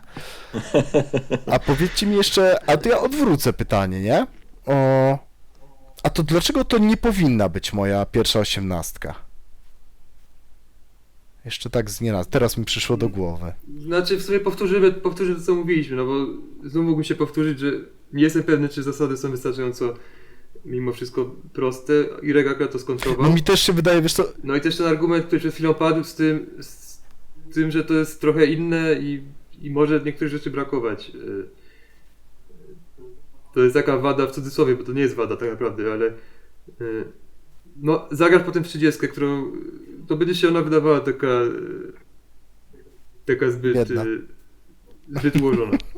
Nie ułożona taka Okay. właśnie taka, no to jest chyba najlepsze słowo. Bo 30 taki solidny ktoś w garniturze, a to jest taki punk. No, w końcu 94 to były ataki anarchistyczne, więc pasuje. No, anarchista, tak, anarchista. To teraz może to drugie pytanie o drugi typ gracza. Mhm. Dobra, czyli drugi typ gracza, tak? Czyli taki gracz, który troszkę pograł, tak? Prawdopodobnie właśnie jakąś 30 zagrał, czy tam jakiegoś klona 30, zagrał pewnie 46, bo to są te takie mocno popularne tytuły. Dopiero poznaje te gry, ale już mu się tam podoba ten system ogólnie, no i pomalutku się zaczyna wkręcać. No i pytanie jest takie, dlaczego miałby sięgać po 94 jako kolejny gdzieś tam swój tytuł, tak? A nie jakiś alternatywny tytuł. To podejrzewam, że przyciągnęłoby go rozdzielanie miast, bo to brzmi atrakcyjnie. I no może teraz od razu powiem o tym, że generalnie uważam, znaczy teraz trochę mniej, ale przez długi czas istnienia tej gry uważałem, że to rozdzielanie miasta jest trochę pis na wodę. Że no owszem, można jakąś trasę przerwać, ale to nie jest gra, gdzie trasy są najważniejsze. Mogą być istotne, mogą dać zwycięstwo, ale tu wartość giełdowa jest równie ważna, bo ja po prostu nie lubię, jak trasy są ważniejsze od wartości giełdowej. I nie zależało mi na tym, żeby rozbijając komuś trasę, żeby to miało decydować o zwycięstwie, a jednocześnie są te dodatkowe zasady, których to wymaga. I w ogólnym rozrachunku miałem takie poczucie, że to jest pis na wodę właśnie, że to nie ma wpływu na zwycięzcę. I tam zawsze wszyscy o tym mówili, o tym rozdzielaniu miasta, a ja mówię, że no nie, to jest taka nowinka, ale nic więcej. Ale jednocześnie nie chciałem tego usunąć, bo wiedziałem, że to jest właśnie element charakterystyczny, bo tego nie ma w żadnej innej grze. Ulepszanie jest wzięte z 24, a rozdzielanie miast nie jest w pełni moim pomysłem, ale nigdzie nie występuje. Więc musiałem to zachować jako cechę charakterystyczną. Poza tym no, jest to po prostu taki atrakcyjny motyw. Teraz myślę, że ono lepiej działa niż wtedy, więc ma trochę większy wpływ na grę niż miało wtedy. Ale też właśnie notabene dlatego Cel z tego zrezygnował. On po prostu uznał, że to w tym nie ma wystarczająco dużo treści. To jest bardziej taki trik. Ale właśnie myślę, że takiego gracza, który już kojarzy 18 i wie w ogóle co znaczy, że miasto się może rozdzielić, no to, że to może skłonić do spróbowania. Ale prawdziwą grą jest raczej kupowanie pociągów i ulepszanie. Tam są prawdziwe, najtrudniejsze decyzje i to trzeba właśnie zgłębić. To jest też potencjalnie słaby punkt, no, trudno powiedzieć. No, w naszej mecie to działa, ale jestem ciekawy, jak to będzie wyglądało, jak obcy będą grali. Czy będą wystarczająco dużo ulepszali, czy będą się bali ulepszać i będą mieli nieskończone dwójki, czy coś takiego. No, trzeba będzie zobaczyć. Ale tak, dla średnio zaawansowanego to bym powiedział, że kombinowanie z tymi miastami i kombinowanie z pociągami. No ja tutaj się wtrącę właśnie też trochę rozwijając to, co mówiłem wcześniej właśnie, że ta gra nie pozwala ci, chyba tak mi się wydaje po tych paru razach, które gram, rozegranie tej gry jedną firmą. Wiecie, że u nas na przykład był duży problem z tym, jak obracać tymi pociągami. Zawsze taki trochę eurowata naleciałość, żeby te firmy dbać, chuchać, żeby je doprowadzić do końca. No tutaj nie ma szans. Tu gra po prostu ci mówi, no niestety z tą firmą się żegnasz jak najszybciej, spuszczasz się do szarej strefy i mało tego, ty się jej nie pozbędziesz, nie będzie tak słodko jak w 60, że sobie zrobisz closed, tylko ty z tą kulą u nogi musisz iść do końca. A może lepiej, może z tej kuli u nogi zrobisz jeszcze coś ciekawego. Tak czy siak, ta gra zmusza cię do tego, żebyś miał co najmniej 2 firmy, żonglował tymi pociągami, żeby, nie wiem, być może jedna firma służyła tylko do tego, żeby pompować pieniądze i utrzymywać te 2 firmy. W każdym bądź razie zmusza do bardziej agresywnego grania niż na przykład taka 46, nie? Gdzie jedną firmą sobie lecimy przez całą rozgrywkę. Także no, No, prawda. dla mnie to było da się jednej firmy. takie odkrycie właśnie, kurczę, ja muszę się nauczyć tutaj, to jest najlepsza lekcja, jaką dostałem, jeśli chodzi o skupowanie pociągów. Zawsze jest z tym problem, zawsze w głowie musisz sobie podzielić, aha, to nie jest sprzedaż, tylko kupno, czyli ja muszę w tej firmie mieć pociąg, czy w tej, ile mam jej przelać pieniędzy, tyle czy tyle. Tutaj no ta gra cię tego uczy w bardzo fajny sposób i to jest dla mnie ogromny atut. Mówię, ja zagrałem w Rzeszowie pierwszy raz, mówię, kurde, jak ta gra świetnie się sprawdzi u nas, bo tego nam brakowało właśnie. Tak jak mówię, ta 17, 41 to jest jeszcze dla mnie nie do ogarnięcia, a tutaj jednak to czuję. No i mapa też jest bardzo ciekawa. Paweł jest dużo lepszy, jeśli chodzi o połączenia. On bardzo świetnie kombinuje i on na przykład mówi, że widzi już tutaj jak łączyć, jak wykorzystywać te brązowe kafle. No ja tego jeszcze nie widzę, ale dla osoby, która lubi ten element takiej drapieżnej gry na mapie, jest jak najbardziej też nad czym pomyśleć. Także no u nas strzał w dziesiątkę. Tak, tylko wiesz co, bo jeszcze znowu mi tak przyszło takie pytanie do głowy jeszcze ekstra, bo wiesz co, na przykład jak wy gracie, nie, w 94, to czy macie jakieś takie właśnie bardzo konkretne odczucia co do tej gry, jakąś taką może, nie wiem, metaforę właśnie takiego feelingu z gry, tak? O co mi chodzi? No ja mam jedną metaforę. No, to słucham. Którą kiedyś ukułem, teraz jest troszkę mniej prawdziwa, bo wtedy to było bardziej odczuwalne, ale dalej jest prawdziwa. Że tu jest tak, są pociągi 2-3, które są generalnie bardzo krótko żyjące. Potem są 4-5, które chwilę żyją, no i potem są już permanentne. I że 2 i 3 to jest selekcja na bramce w klubie. I potem jak ją przejdziesz, to możesz się przez chwilę bawić. Jak już dojdziesz jak firma dojdzie do 4, to ma chwilę wytchnienia. Ale jak ma 2 i 3, to jeszcze nie. Ale później przychodzi ta parszywa 5, która nie jest permanentna i masz problem, jak ktoś już... Przychodzi ochrona życia, wyrzuca. Czy ty tutaj No. tak naprawdę cały czas gnasz do przodu, uciekasz, tak? Przed tą kulą jak w Indianie Jonesie, która cię goni i no i niektórzy dobiegną do meta, a inni... Tak, bo tak miało być, bo po prostu jak tylko właśnie słyszę train rush, to mnie to kręci i więc było oczywiste, że chciałem, żeby był mocny train rush w tej grze. Mhm. Właśnie Pitol mówił tam, jak kiedyś wspominał, że zrobiłem grę taką, w jaką sam chciałbym grać, no i to jest prawda. Właśnie. Nie lubię ulepszanych wiosek, to nie ma ulepszanych wiosek. Nie lubię, jak są słabe przyrosty na giełdzie, to tutaj są mocne na koniec. I tak samo lubię, jak pociągi idą szybko, to idą szybko. I zakładając, że no ciągle trzeba tu mieć taką gwiazdkę, że mówię ciągle o naszej mecie. A jak gra Irek ze swoimi znajomymi, to on też gra według naszej mety, bo on poznał to ode mnie i grał z Mańkiem, to wszystko pączkuje ode mnie. Więc my gramy w ten sposób, ale jest ta obawa, że być może dogonienie nie jest wcale opłacalne. To jak już tak sobie to jest taki gawędziarski odcinek, to przytoczę przykład 39 od Cela. To jest gra, która właśnie, to jest prototyp i to jest gra, która jest trochę tym, czym miała być ta pierwotna 9.4, czyli grą, w której firmy są często większą przeszkodą dla ciebie, twojej własnej firmy niż ci pomagają. Ale musisz je mieć, no bo trzeba inwestować.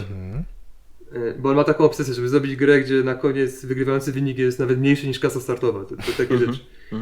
Po prostu jego to kręci, więc, i mnie też to kręci, bo to mi się Do wydaje Polski ciekawe. Znacznie ciekawsze jest to, jak Wydaje więcej jak niż zarabia, firma- no. znacznie ciekawsze jest to, jak firma cię ciągnie na dno, niż jak po prostu jest coraz mocniejsza. Przynajmniej dla mnie i dla niego. I u niego jest mechanizm nacjonalizacji w tej 39. Mamy firmę, możemy ją tak oddać do firmy państwowej, nie mamy żadnej rekompensaty i uwaga, następuje to tylko w momencie, kiedy pociągi rdzewieją i po tym rdzewieniu ta firma, którą oddajemy, wciąż ma pociąg. Czyli ona musi mieć pociąg już taki działający, Aha. który jeszcze mógłby jeździć. I wtedy oddajemy i jeszcze dodatkowo Jakaś mamy karę, że w bandyterka, nie następnym nacjonalizacja. w następnym SR-ze nie możemy otworzyć firmy. Więc to jest trudna decyzja, ale no, ta gra w dużej mierze na tym polega. Otwieramy firmy, kupujemy im pociąg, coś tam staramy się poprzerzucać, potem je zamykamy i jest to no, bardzo ciekawa gra. Mam nadzieję, że kiedyś wrócimy do ogrywania.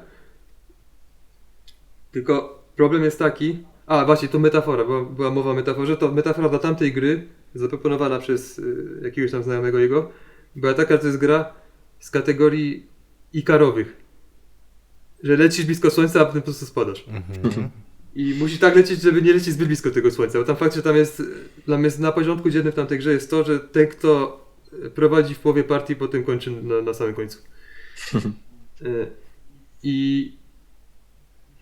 I on opublikował to 30 dzień tak, do testów takich otwartych i w Seattle, gdzie jest taka bardzo mocna grupa niesamowitych głowaczy, oni to wzięli do ogrywania i im wyszło i wyszli z założenia, bo oni lubią, on potem mi to opowiadał, że oni lubią grać tak, że budują sobie wartość.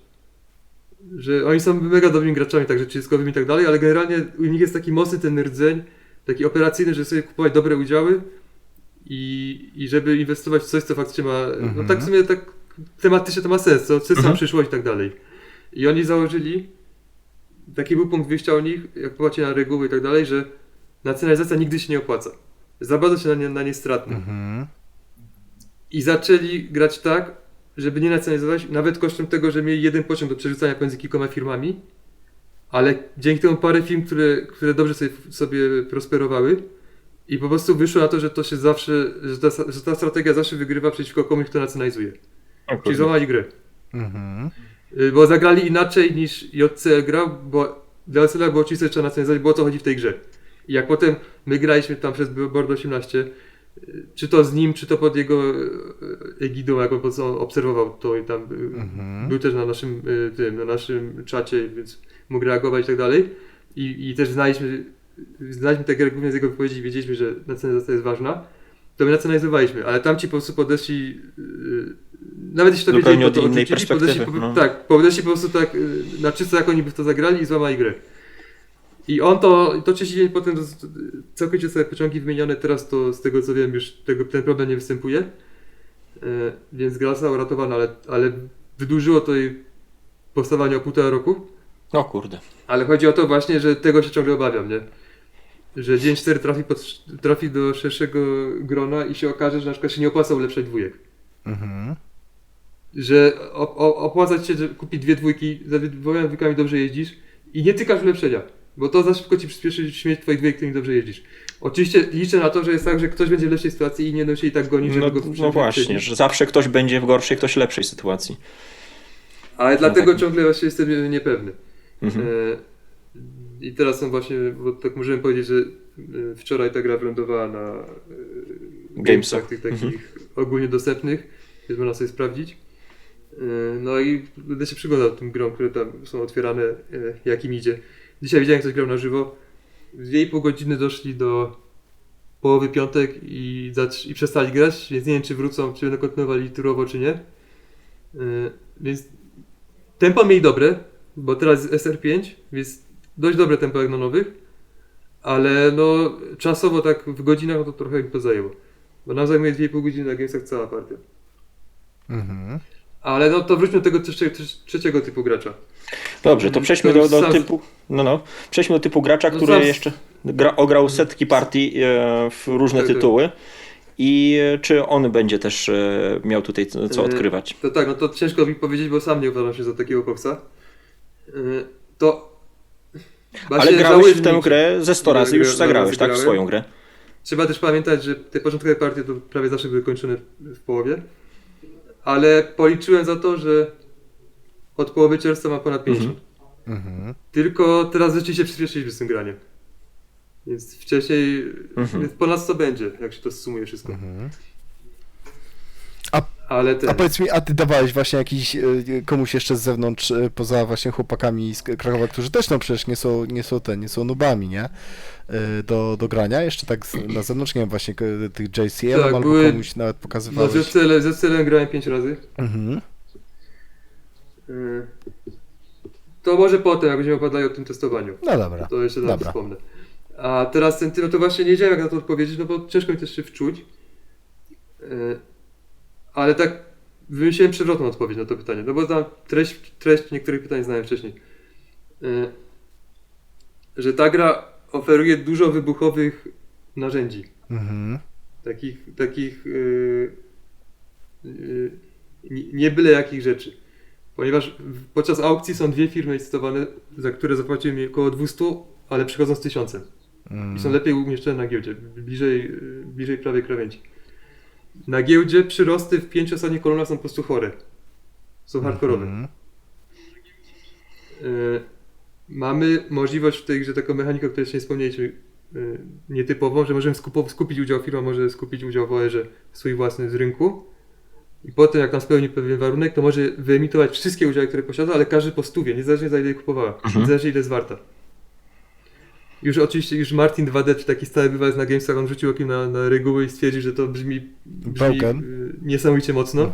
Mamy prywatną, która można płacić 100 co OR, 100 kasy do kieszeni co OR, więc jest parę rzeczy, które mogą być przegięte. I tak sobie myślę, że kogoś takiego mogłoby zainteresować próba złamania tej gry.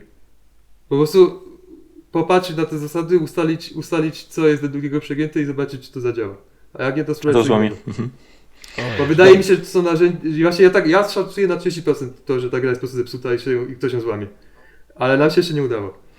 No mi się bardzo podoba ten mechanizm skupywania udziałów przez spółkę, bo to jest dla mnie trochę taki system antytraszowy, bo często jest tak, że jak możemy, no to traszujemy, czyli sprzedajemy udziały innych graczy, żeby ich obniżyć na giełdzie, ale tutaj daje nam to ciekawą decyzję, bo wyprzedając te udziały, no dajemy możliwość mu skupienia ich, więc to nie jest już takie zero-jedynkowe. Oprócz tego ktoś oczywiście może skupić te udziały taniej, no to jest normalna zasada, ale to, że ktoś się wzmocni dzięki temu, to już jest bardzo fajna decyzja. Nie zawsze tak chcesz kupić, sprzedać, albo sam się nawet traszujesz, żeby móc mieć szansę skupić ten udział właśnie. Tak, to może rozwiniemy spółką. to w następnym Więc, odcinku.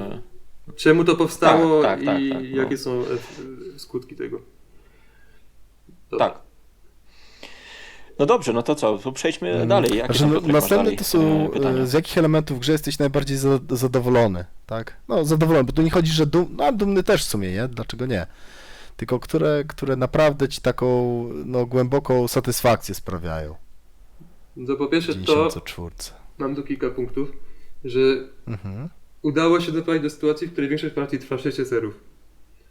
6 serów to jest tak, według jakiegoś tam ideału grania w 30, który nie do końca jest chyba słuszny przy takich naprawdę mocnych graczach. Oni wcale nie grają tak szybko, ale to jest tak, że tyle powinna trwać gra. JCL zawsze celuje, żeby jego gry trwały 6 albo 7. I faktycznie no, też tak czuję, jakbyście liczyli ile wam serów trwa partia, to w większości przypadków to będzie właśnie 6-7. I tutaj zdarzało nam się, że mieliśmy 8, nawet 9 z SR-ów trwający partie, ale udało się to zbić do 6 dość, tak że teraz to wyraźnie dominuje. 6 SR-owy. No my mieliśmy taką partię, kiedy Paweł się obkupił prywaciarzami, po prostu tak naprawdę we dwóch graliśmy 3/4 partii z Mańkiem, a Paweł ten po prostu jak ten drapieżca w krzakach czaił się i czekał, zbierał złotówka do złotówki, żeby po prostu na koniec wyskoczyć jak potwór z krzaków. Co ciekawe było też, że my byliśmy świadomi tego i musieliśmy się w jakiś sposób do tego przygotować, mając za plecami jego oddech właśnie. Graliśmy, tak jak mówię, we dwóch, ale ze świadomością, że ten trzeci cały czas gdzieś krąży. I to wydłużyło grę, ale no tak samo była ciekawa partia jak ta na 5 czy 6 SR-ów. Plusem jest to, że często jak jest Po prostu inne. dłuższy początek, to potem i tak to przyspiesza tak dość znacząco pod koniec. Mhm. I mimo, że żółta faza trwa powiedzmy 2 SR-y Tak. dłużej niż normalnie, to te ostatnie fazy, no to znaczy to sama gra trwa jeden SR dłużej niż normalnie. Bo już ta końcówka jest bardziej skompresowana. To Fajne, podoba mi się. kolejna rzecz, no to że to jak już wspominałem, że po prostu doszło do sytuacji, w której czuć, że to rozdzielanie miast jednak robi jakąś robotę. Mhm. To już nie da się dzisiaj na tym rozwodzić bardziej. Czuć też, że to fajnie wszystko współgra z tym ulepszaniem pociągów, że to wszystko stanowi jedną całość. Raczej nikt by nie powiedział, że rozdzielanie miast nie pasuje mu do reszty albo ulepszanie pociągów, a było tak na początku. Było czuć, że to ulepszanie jest doklejone na siłę. Nawet mi sugerował tam jeden współgracz w pierwszych partiach, żeby może wrócić jednak po prostu do spisu pociągów bezpośrednio z 30. No ja się uparłem, że nie, ale no było czuć, że coś zgrzyta i potem poprzez jakieś tam zmiany cen pociągów, dokładanie, odejmowanie to się udało wygładzić. A to też fajnie, tak ci na skutkę przerwę, fajnie, że masz takich ludzi wokół siebie, nie? Którzy potrafią ci właśnie no, powiedzieć, tak, wprost, że coś im tam nie zgrzyta. No i tak niewystarczająco. Podejrzewam, że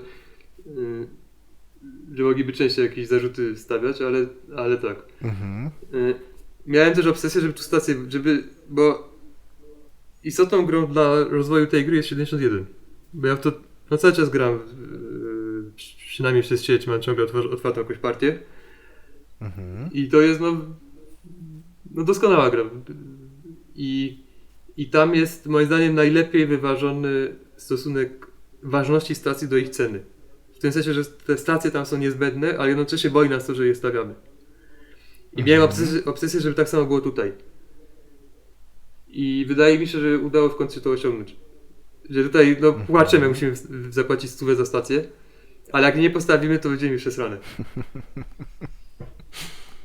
Bo tutaj można przyblokować jedną stacją. To jest efekt uboczny rozdzielania miast. Na to zwrócił uwagę jeden współgracz, że normalnie jak masz obok siebie miasto z jedną stacją, dopóki coś nie wstawi stacji, jesteś bezpieczny. Ale tutaj jak coś to ulepszy do pojedynczego toru z pojedynczym slotem, gdzie ta stacja wejdzie, to już mimo, że była jedna stacja, już jesteś odcięty. Nie ma szarych kafli, które ulepszą jeszcze. O nie, to jest tak zwana szara patologia. My na to mówimy w Krakowie. Nie, szary kafelki nie. Chociaż JC proponował, żeby to był pojedynczy szary. On jest z Ameryki, to na bogato lubi. I tak. Nie z Ameryki, on jest z Wysp. Nie, on jest z Ameryki, ale mieszkał przez jakiś czas na Wyspach, a tam pochodzenia jest z Holandii. Dlatego 39 się dzieje w Holandii. I tak, żyjący rynek, czyli tu jest absolutnie coś takiego, że jeden sprzedaje udział, a kto innego kupuje. To jest termin, który JCL często wykorzystuje, że dla niego w ogóle gra, żeby była 18 musi mieć żyjący rynek. Czyli coś, nie ma śmieci. czego śmieci dla jednego są skarbem. Tutaj to regularnie się możemy zetknąć, że ktoś sprzeda udział, a ktoś innego kupi. Że to, co robimy z tymi udziałami w weselze, będzie miało też wpływ na to, co firmy mogą robić potem, czy będą mogły je skupić, za ile i tak dalej. Więc to dobrze funkcjonuje. I też ostatni punkt,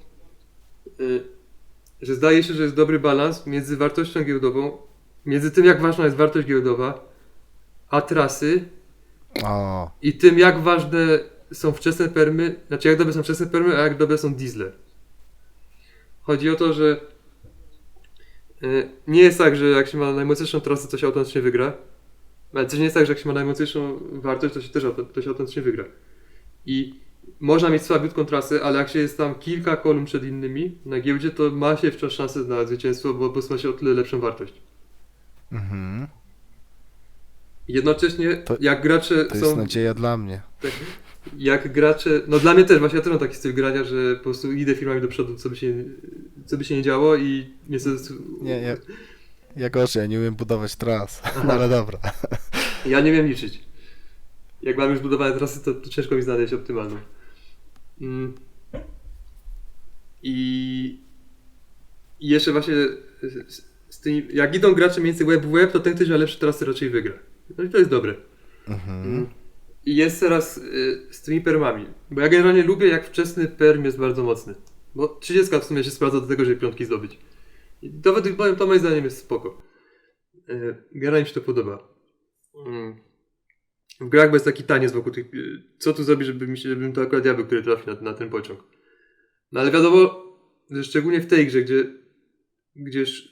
bo tu akurat szóstki są najwcześniejszymi permami, to czasem występuje tak, no w czasie realnej gry, no to nawet godzinę, może ponad godzinę przed końcem partii, więc nie byłoby dobre, aby ta osoba już miała dużą szansę na wygraną, taką bardzo dużą. Więc oczywiście szóstka gwarantuje to, że nie musimy kupić pociągu i że jeździmy sobie do końca, ale jest zauważalnie słabsza w większości przypadków, jeśli chodzi o trasę, niż siódemka. A z kolei siódemka jest zauważalnie słabsza od Diesla, o ile Diesel ma przygotowaną trasę. Bo jak Diesel jest taki, że po prostu kupiony, bo trzeba było i nie ma trasy, no to wiadomo, że będzie słaby. Ale jak ktoś porządnie przygotuje Diesla, to właśnie jest ten przeskok między szóstką a siódemką, a potem siódemką a Dieslem. I to też moim zdaniem jest bardzo spoko. Tak, zdecydowanie. Że nie kupujesz droższego pociągu, bo już nie masz wyboru, tylko ma to ręce i nogi, jest fajną inwestycją. No właśnie, ja jestem cały czas właśnie na etapie tego przeżycia, a jeszcze nie planowania tej najprostsze trasy planowanie pod Diesle. No ale to wszystko z czasem pod Diesla to kupienie Cwora. On ma tam 3 przystanki na dole prywatne. Znaczy ma taki kawałeczek trasy prywatny, to już jest dobry start. Potem ma wioski po 20 wzdłuż jednej krawędzi mapy. No ale to już może zbyt szczegółowe. To kolejne pytanie? No to z jakich elementów obszarów części jesteś najmniej pewny? Tak. Czyli czego się obawiasz? To trochę już wspominałeś o tym. Obawiam się potencjalnego zepsucia. Ale w których obszarach? Giełdy, pociągów? Nieważne. Ale najpewniej pociągów. Okay. Najpewniej tego się nie opłaca ulepszać. Albo się nie opłaca kupować paru. Bo wtedy gra się spowolni i będzie się ciągnęła w nieskończoność i w ogóle będzie niefajnie. Giełdy to... To jak mówię, jak ktoś wejdzie tam w ostatnie obszary gry, no to inni mu pozwolili, to jest ich problem. Ale jest ciemna strona ulepszenia miast. Pomijając to, jaki to ma wpływ na wynik, pomijając to, jaki to ma wpływ na wynik gry, to mam trzy takie negatywne cechy tego. Pierwsze to jest wspomniane upierdliwe zasady tych stacji, bo to trzeba bardzo precyzyjnie robić. Trzeba to po prostu pierwsze razy trzeba to z instrukcją ręku robić, żeby nie popełnić błędu. Jak dokładnie to idzie. Która stacja wchodzi od razu, w jakiej kolejności potem stacje wracają na mapę na koniec operacji obecnej firmy i kiedy mogę wstawić stację firmą, którą ulepszyłem miasto do brązu, jeśli nie miałem tej stacji wcześniej. Bo to po prostu trzeba pewne warunki spełnić i to wszystko jest opisane. To jest w pewnym sensie logiczne, ale nie jest bardzo eleganckie mimo wszystko. Drugi problem tych ulepszania miast jest taki, że to przy graczu mającym tendencję do męczenia buły i do zbytniego myślenia nad trasą, to może tylko pogorszyć sytuację. Bo nie dość, że możesz ulepszyć własne trasy, to możesz zepsuć innym i musisz też myśleć, co inni mogą tobie zepsuć. I opowiem bez bicia, ostatnio zagraliśmy, jeden współgracz miał 2 firmy pod rząd i wpadł w taki tryb właśnie myślenia zbytniego, to po prostu chyba 20 minut trwało, zanim doszliśmy do trzeciej firmy. Nie chcesz, żeby ktoś cię zablokował, nie za dużo to daje upgrade'uj żółtego kafelka do zielonego. I to jest trochę minus grania przez sieć, że tam tego się nie odczuwa jak się gra turowo, no bo każdy sobie robi w swoim czasie ruchy A ostatni minus tego ulepszania jest taki, że po pierwsze ze zwykłego miasta robią się 2 miasta, więc mamy znacznie więcej lokacji na mapie, przez co odliczenie tras może być dłuższe, szczególnie dla diesli, albo po prostu jeśli mamy duży zbiór tego, gdzie mamy zasięg, no to żeby znaleźć ten optymalny, A do tego to rozdzielenie miast sprawia, że może być tak, że mamy trasę jakąś tam policzoną i potem się na nowo liczy, bo nam się rozdzieliło. No okej, nie? No ale jest tu też fajny mechanizm, że jeśli kupiliśmy diesla, to już nic nie budujemy, tylko jeździmy. Od mi się początku bardzo następnego podoba. zestawu WR-ów, ostatniego. Tak, I tak. to jest, No. to nie powstało dlatego, to powstało tylko dlatego, że jak graliśmy turowo, to nie było tak odczuwalne i patrzę kiedyś na koniec mapy, jak jeszcze nie było tej zasady, wszystko na brązowo i pomyślałem sobie, nie, to jest przegięcie. Nie może tak, że po prostu każdy kafelek prawie jest na brązowo. Że od teraz nie budujemy w tym ostatnim zestawie, a potem jak właśnie przy grze na stole widzę, jakie to jest błogosławieństwo. Mhm. I mało tego, nawet coraz bardziej uważam, że każda gra powinna tak mieć. O, to tutaj znów się... Zresztą my Tak, to jest bardzo my eleganckie. i tak gramy de facto. My jak wiemy, że jest ostatni zestaw, to tylko pytamy, czy ktoś ma bardzo dobre ulepszenie, typu plus 40, plus 50. Jak mamy plus 10, to Tak, a nie jak mamy plus plus 10, dycha, to olewamy no. wszystkie. Każdy by coś tam wycisnął. Mhm. I teraz ostatnia Dobra, wada, no. ta mnie się najbardziej boi właśnie po ostatniej partii, że Mhm. ta gra dla mnie mentalnie ciągle jest, tak, bo to miało być takie jakoś 62 mniej więcej, jeśli chodzi o długość, jeśli chodzi o skomplikowanie, jeśli chodzi o w ogóle o typ gry. Mhm. I dla mnie mentalnie ciągle to jest krótka gra, taka do 3 godzin. Ale kurczę, graliśmy w 3 ograne osoby i nam zeszło nam prawie 4. Mańkowi też ostatnio zeszły 4. No okej, ale właśnie miałeś poczucie dłużyła się? dłużenia się? Czas czasem, ale miałeś właśnie poczucie... nie, poza tymi no. momentami, jak było za dużo myślenia już, jak już właściwie było po ptakach i tak, nad trasami, znaczy nad ulepszaniem, ale ogólnie nie, bo ta gra jest dość intensywna. Więc ona właściwie, wszyscy mówią, że ona jest właśnie. krótka. A ona nie jest wcale taka krótka, tylko chyba chodzi o to, że chyba chodzi o intensywność. Ale to... Ale słuchaj, jak ja mówię dziecku, weź odejdź od komputera, ono mi mówi, że 10 minut gra, ono siedzi już 2 godziny, to wiesz, to jest inna strefa czasowa po prostu. No najważniejsze jest to, jak bardzo cię to wciąga. Jak stoisz nad stołem i liczysz trasy, no to nie ma problemu. Tak, no ale trzeba mieć to na Więc, uwadze. Ja tutaj nie widzę... I zastanawiam się, czy by coś nie pokombinować. Czy by nie zrobić... Nie chciałbym robić zakazu budowy już od Diesli, bo tak było w 18.pl, to jest prototyp Buchaja z forum, dziejący się w Polsce. I on tak miał, że chyba na koniec możemy budować do końca OR, a nie zestawów, który został kupiony Diesel i potem już nie. I tam co gorsza ma te szare kafelki, więc to w ogóle nie było wiadomo, czy te szare uda się kiedykolwiek wystawić. Nawet jakby ostatnia firma kupiła Diesla, to już jest koniec budowy, nie? W danym momencie. I jak grałem właśnie z tą zasadą, to ona mi się nie podobała. Była niepotrzebnym wyjątkiem względem 62 i czuło się, że brakuje tej budowy i że no i właśnie zgrzytało mi, więc tej zasady bym nie robił, bo już tam miałem przetestowane, że mi to nie się podobało. Zresztą on też uznał, że trzeba zrobić taką klasyczną zasadę, że po prostu od nas ostatni zestaw nie budujemy, a tam po prostu do końca zestawu możemy budować. Ale przyszło mi do głowy co innego, że muszę popatrzeć po prostu w jakichś tam grach kolejnych, będę patrzył, ile jest miast ulepszanych do brązu, z zielonego do brązu po kupnie Diesla. I być może tylko tę jedną możliwość wyłączyć już od razu od Diesli. Są dwie obawy z tym związane. Jedna jest taka, że mogą być tacy gracze, chcą strasznie optymalizować trasy, którzy celowo będą unikali kupna Diesla, żeby mieć jeszcze czas na budowę. Ale to już teraz mogłoby występować teoretycznie, a nie występuje. A druga sprawa jest taka, że to jest dodatkowa taka upierdliwa zasada. Bo jest tak, można budować tak i tak. Wyjątek, bo ostatni zestawy nie budujemy. No tak. Wyjątek, po kupnie Disney możemy ulepszać zielonych miast. To jest bardzo z czapy brzmi.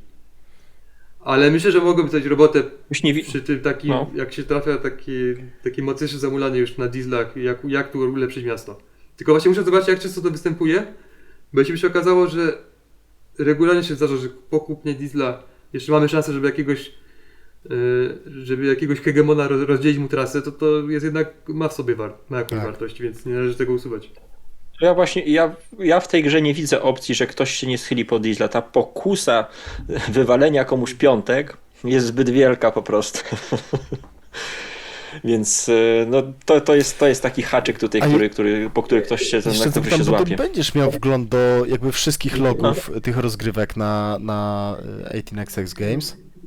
Znaczy to jest tak, że tam nie ma jakichś syntez czy coś, po prostu muszę patrzeć co tam, muszę No tak, sobie ale oglądać. do każdej Dopóki gry nie było możesz. zmiany, tak, dopóki nie było zmiany w regułach, która by sprawiła, bo to nie jest zamrożone. Okej. Jakbym teraz zrobił jakąś zmianę w regułach, na przykład dodał nową prywatną, to wszystkie gry od momentu, kiedy ta prywatna powinna być listowana, już się wysypią. Mhm.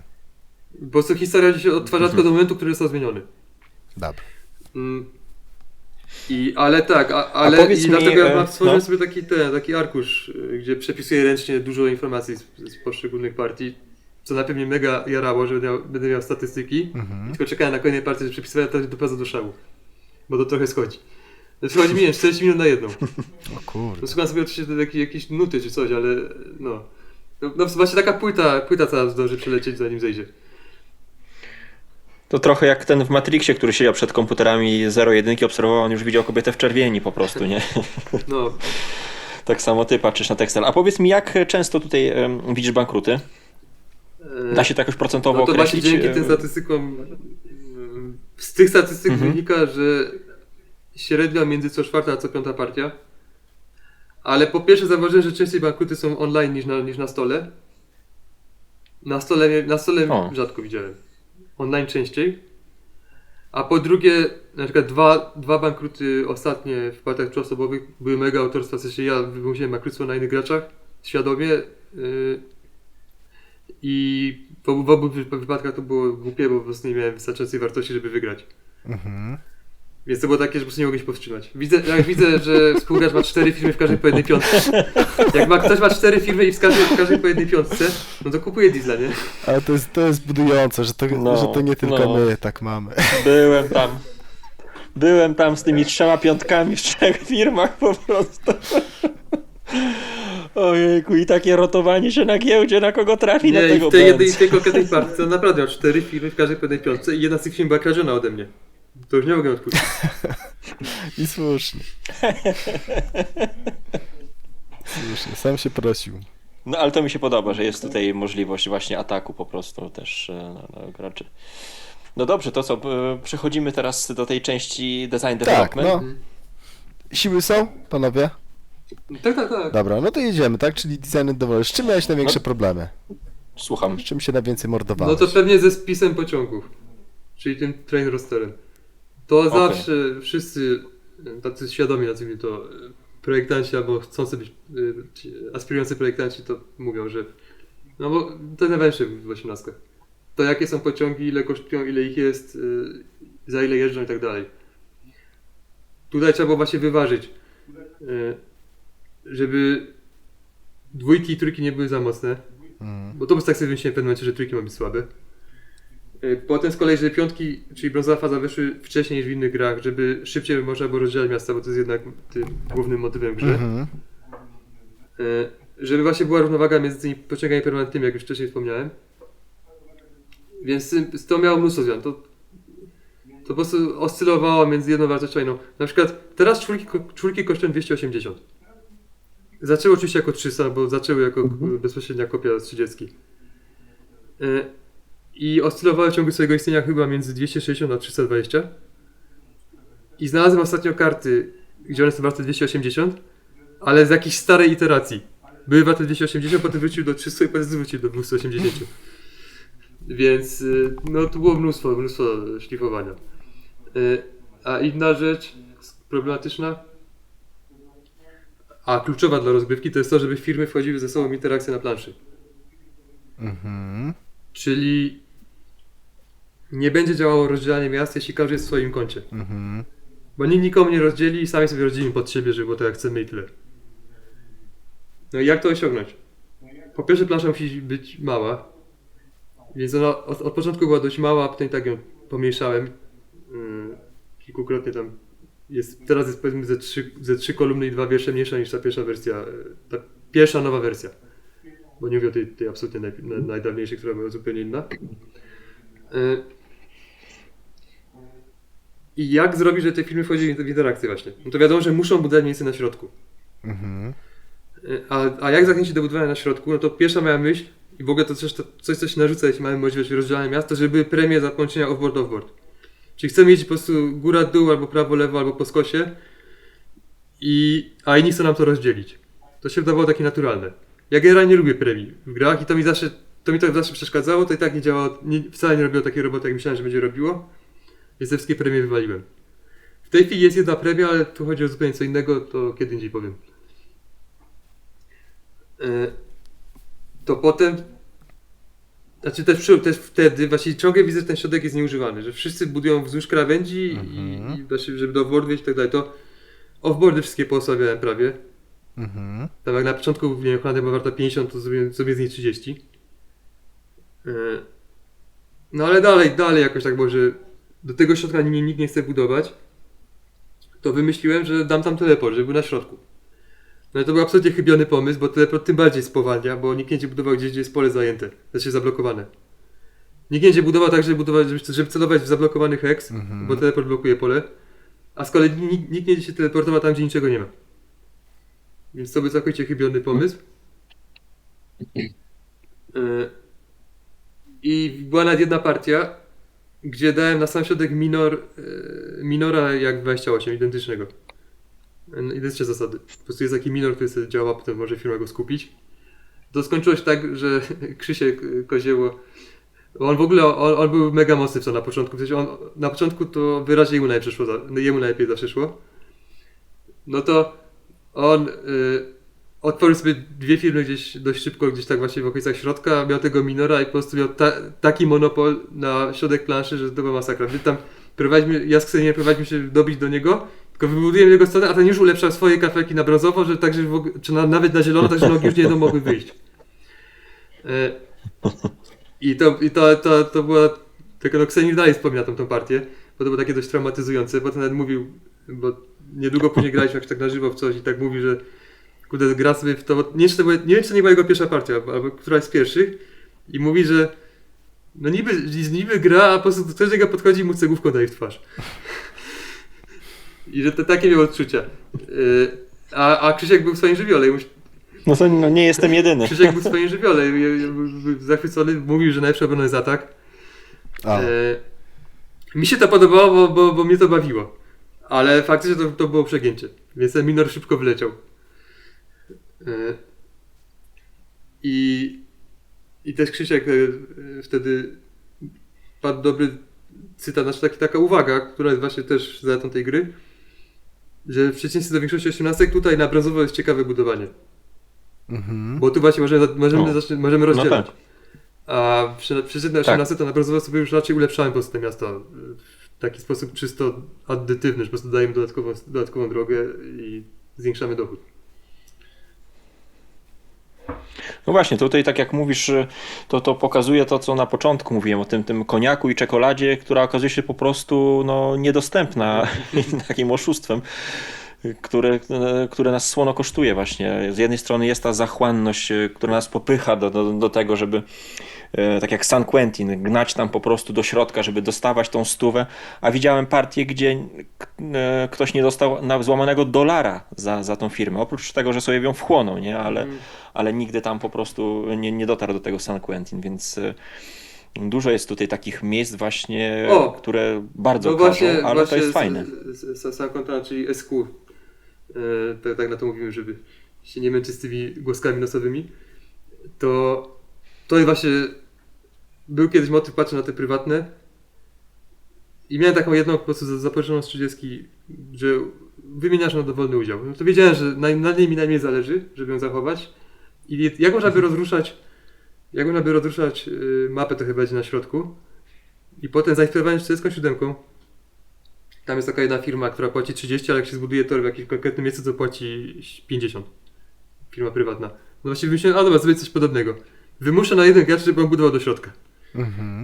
Ma prywatną, która płaci 0, ale dojdzie dane miasto będzie zielone, to mu zacznie płacić wtedy 30. Będzie brązowe, będzie płaciło 40.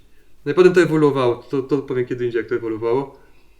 Ale właśnie to było jedna z rzeczy, które rozruszały środek mapy.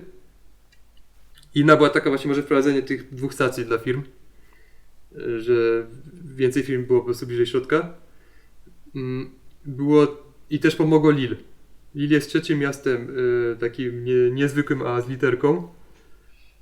I ono jest po prostu Ja je nazywam kotwicami. To są jedyne miasta, które na mnie nie będą rozdzielone. Mhm. Bruksela jest kotwicą i Lille jest kotwicą. Tam masz stację, to jesteś pewny jej. W które strony będzie miał połączenia. I Lille jest więcej wartym miastem niż inne, więc tam teraz warto budować, da się nawet jechać bezpośrednio z Brukseli do Lille, choć to trochę kosztuje. Ale właśnie już się kombinuje z tym środkiem dzięki temu. Więc i w momencie jak zaczęli gracze budować na środku, to też od razu zaczęło lepiej działać rozdzielanie miast. Bo można już komuś robić tak. krzywdę. Tak. A właśnie tak, Czyli to podsumowując, środek i pociągi, tak? Były największym problemem. Tak, rozruszanie tego, tak? mapy na środku. a tak, Znaczy, a mówiąc bardziej tak ogólnie, po prostu sprawienie, żeby firmy wchodziły w interakcję przy budowie. mhm. Nie, bo tak właśnie zastanawiałem się jeszcze takie nubowskie pytanie, nie? A dlaczego po prostu właśnie nie tak jak powiedziałeś, tak, że osłabiłeś dochody przy offboardach, czy brzeszkach planszy, a dlaczego po prostu nie podbić wartości tych miast na środku, tak? No, po pierwsze stolice nie są na środku, a one muszą najwięcej warte, bo jednak trochę klimatu się trzyma. Okej. Aha. Nie mogę zrobić. Tam niektóre z tych miast, co są teraz na środku, to są miasteczka bardziej. Mhm. Bo już potem zacząłem ich dodawać więcej tych, żeby było więcej miast. I nie mogę zrobić z czegoś, co de facto Geografia przeszkodziła. przedmieścia, nie mogę zrobić potentata, nie? Właśnie Lille, Tak jakby świdnik u Tak. nas więcej zarabiał. no jak na mapie do Age of Steam, mapie Polski, gdzie z jakiegoś powodu jest Ostrawa. Mhm. Nie, Ostruda, Ostruda. Po prostu nie ma miast faktycznych w okolicy, które mogłyby być, ale jest Ostruda, nie? To tak dziwne. Okej. No dobra, to kolejne pytanie. No to jakich rozwiązań próbowałeś nieskutecznie? Co zostało odrzucone? A nie, to właśnie opisałem przed chwilą, to tutaj bym się powtarzał. Dobra. To może to, Znaczy ten minor jest przykładem, mam też parę innych, ale to jest zbyt szczegółowe moim co zdaniem. tak samo wyskakiwało i Dobra. praktycznie od razu z marszu fajnie zaczynało działać. To może z jakimiś małymi problemami do szlifowania, ale zasadniczo. No to mapa, już wiedziałem jaki obszar, to po prostu zrobiłem sobie screen mapy, wrzuciłem do Gimpa, dałem ten warstwę z heksami i zacząłem sobie rysować. A potem to przepisałem tam do Crescina, znaczy do tego programu, w którym generujemy pliki. Więc robienie mapy jest proste. Czasem jest taka geek lista na BGG, Weather Forecast, gdzie ludzie opisują prototypy, nad którymi pracują. Albo ktoś po prostu wspomina o jakimś prototypie, który ktoś robi. I tam da się znaleźć prototyp autorstwa kogoś tam, na przykład jest chyba 18 Wales, czyli Walia. I póki co istnieje tylko mapa. No to jest tak, jakby nic nie istniało. To powiedz mi, czego mam się zrobić mapę, to ci zrobię. To w sensie to nie ma żadnej wartości. Jak ktoś, tak uważam, jak ktoś sobie robi prototyp swój i póki co ma tylko mapy, no to jeszcze za mało, żeby w ogóle o tym rozmawiać, nie? Bo po prostu bierzemy istniejącą mapę i ją Ale przerysowujemy. domena już De facto. zaklepana. Potem, żeby dostosować, żeby były odpowiednie jakieś odległości między miastami czy coś, to już wymaga jakiegoś tam ogrywania, ale to jest naturalne. To też giełda mi poszła dość łatwo, bo na początku była po prostu trzydziestkowa, potem podrasowałem dochody, tak jak chciałem, żeby były jeszcze mocniejsze przyrosty na sam koniec. Obciąłem parę kolumn, potem jeden współgracz zaproponował, żeby pary były po skosie. O, Więc to właśnie, no to powiedziałem, dobra, spróbujmy. I użyłem i w tym momencie już zachowałem kształt jeszcze taki, jaki był wtedy, ale do generowania wartości użyłem Excela JCL-owego, w którym on generował wartości do 28. Tam są takie wzory, które same liczą, ile jest warta komórka. To ja to dostosowałem, żeby było mniej więcej podobne jak było. Część komórek po prostu ręcznie zmieniłem, żeby było tak jak chcę i tak powstała giełda. Więc to było takie badanie, ustawianie parametrów, żeby w końcu było tak jak chcę. A czy ty w jakiś sposób, właśnie to jeszcze tak ja bym dopytał, czy ty obserwowałeś na przykład, nie wiem, tak jak są prognozy pogody, gdzie mamy powiedzmy cieplejsze, zimniejsze obszary, po jakich gracze się poruszają? Jest jakiś taki system, który to zbiera i przedstawia w formie takiego wykresu, że widziałeś, po których się... Nie. Nie. Wiem, o których wykresach mówisz. To przy następnej okazji to opiszemy, ale to w drugą stronę działało. Znaczy wiedziałem, gdzie będą chodzili i po prostu chciałem to dostosować, tak żeby mi pasowało. Prywatne poszły łatwo. Po prostu wziąłem prywatne z 82, jeśli chodzi o wartości. Mówię o wartościach Zakup. nominalnych i dochodzie. Dodałem jedno, bo uważam, że 5 to za mało. I miałem prywatne. Zdolności po prostu też jakoś tak naturalnie mi przychodziły. Poza tym właśnie SQ, który wymagało momentu olśnienia. A potem tak nieskończonego szlifowania. No i potem doszły dodatkowe prywatne, bo to już po prostu był rozwój gry, ale no start był szybki. Właśnie 82. Dalej widać pozostałości tego. Dlatego najdroższa sprzedawana kosztuje 140. Tak jak 82. Z Nordem. Albo dlatego pierwsza prezesura ma dochód 25, no bo tam też tak jest. I potem potem doszła druga prezesura, która ma dochód 30. Ale to mogę bardziej popadać o prywatnej przy innej okazji. I ostatnia rzecz, no to te późne firmy. To w skrócie chodziło o to, że wprowadziłem mechanikę emisji akcji i sobie pomyślałem, że no firma będzie miała kasę, ale co ma z nią zrobić? Komu ma w ogóle przekazać tę kasę? To niech będą dodatkowe firmy też. I wymyśliłem właśnie, bardzo szybko mi przyszła do głowy mechanika taka, żeby były takie dwie firmy, co wchodzą w późniejszym etapie gry i żeby nie miały stacji przypisanej, więc mogą zrobić backdoora komuś. Wbić jakiejś firmy na plecy, na przykład w Belgii tam często było tak, że jeden gracz kontrolował obie firmy w Belgii i miał sobie własne poletko, to można trzecia firma tam wskoczyć i zacząć bruździć. Więc to bardzo, bardzo fajnie się sprawdziło. No dobra, to co? Jeszcze nam zostało. Proces kreatywny. Sam twórczy. proces twórczy to właściwie to cały odcinek jest o tym, jak ta No gra ale to powstawała. można powiedzieć, że No. to na to się chyba mówi iteracyjny. Że po prostu mam coś zmieniam, testujemy, patrzymy co działa, jak działa to zostaje, jak nie to wylatuje i znów testujemy tak w kółko. I na samym początku grałem w dwie osoby, żeby w ogóle zweryfikować mapę. Czy nie ma przegięcia w jedną albo w drugą stronę i to właśnie grałem z Koziołem, więc on był pierwszym testerem.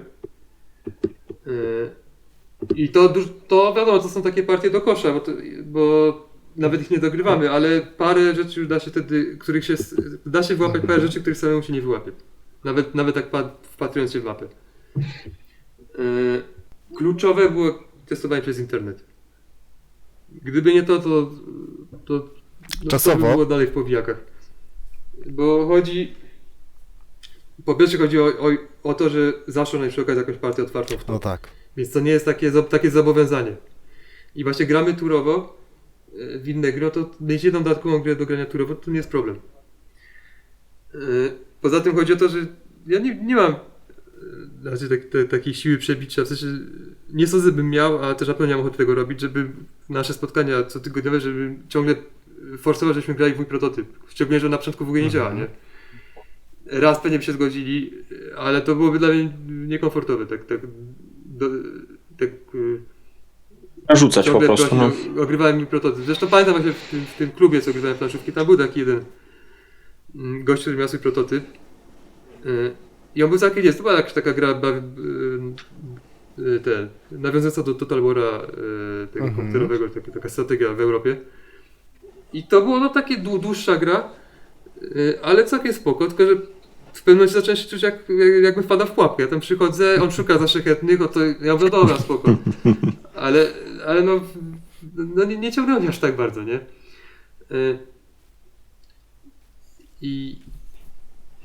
A nie wiem, bo są ludzie, którzy mają współgraczy, którzy po prostu uwielbiają jakieś prototypy, uwielbiają łamać gry, szukać jakichś exploitów.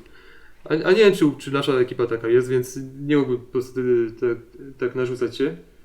Więc dlatego to granie przez sieć, po pierwsze liczba partii, a po drugie samo zaaranżowanie partii.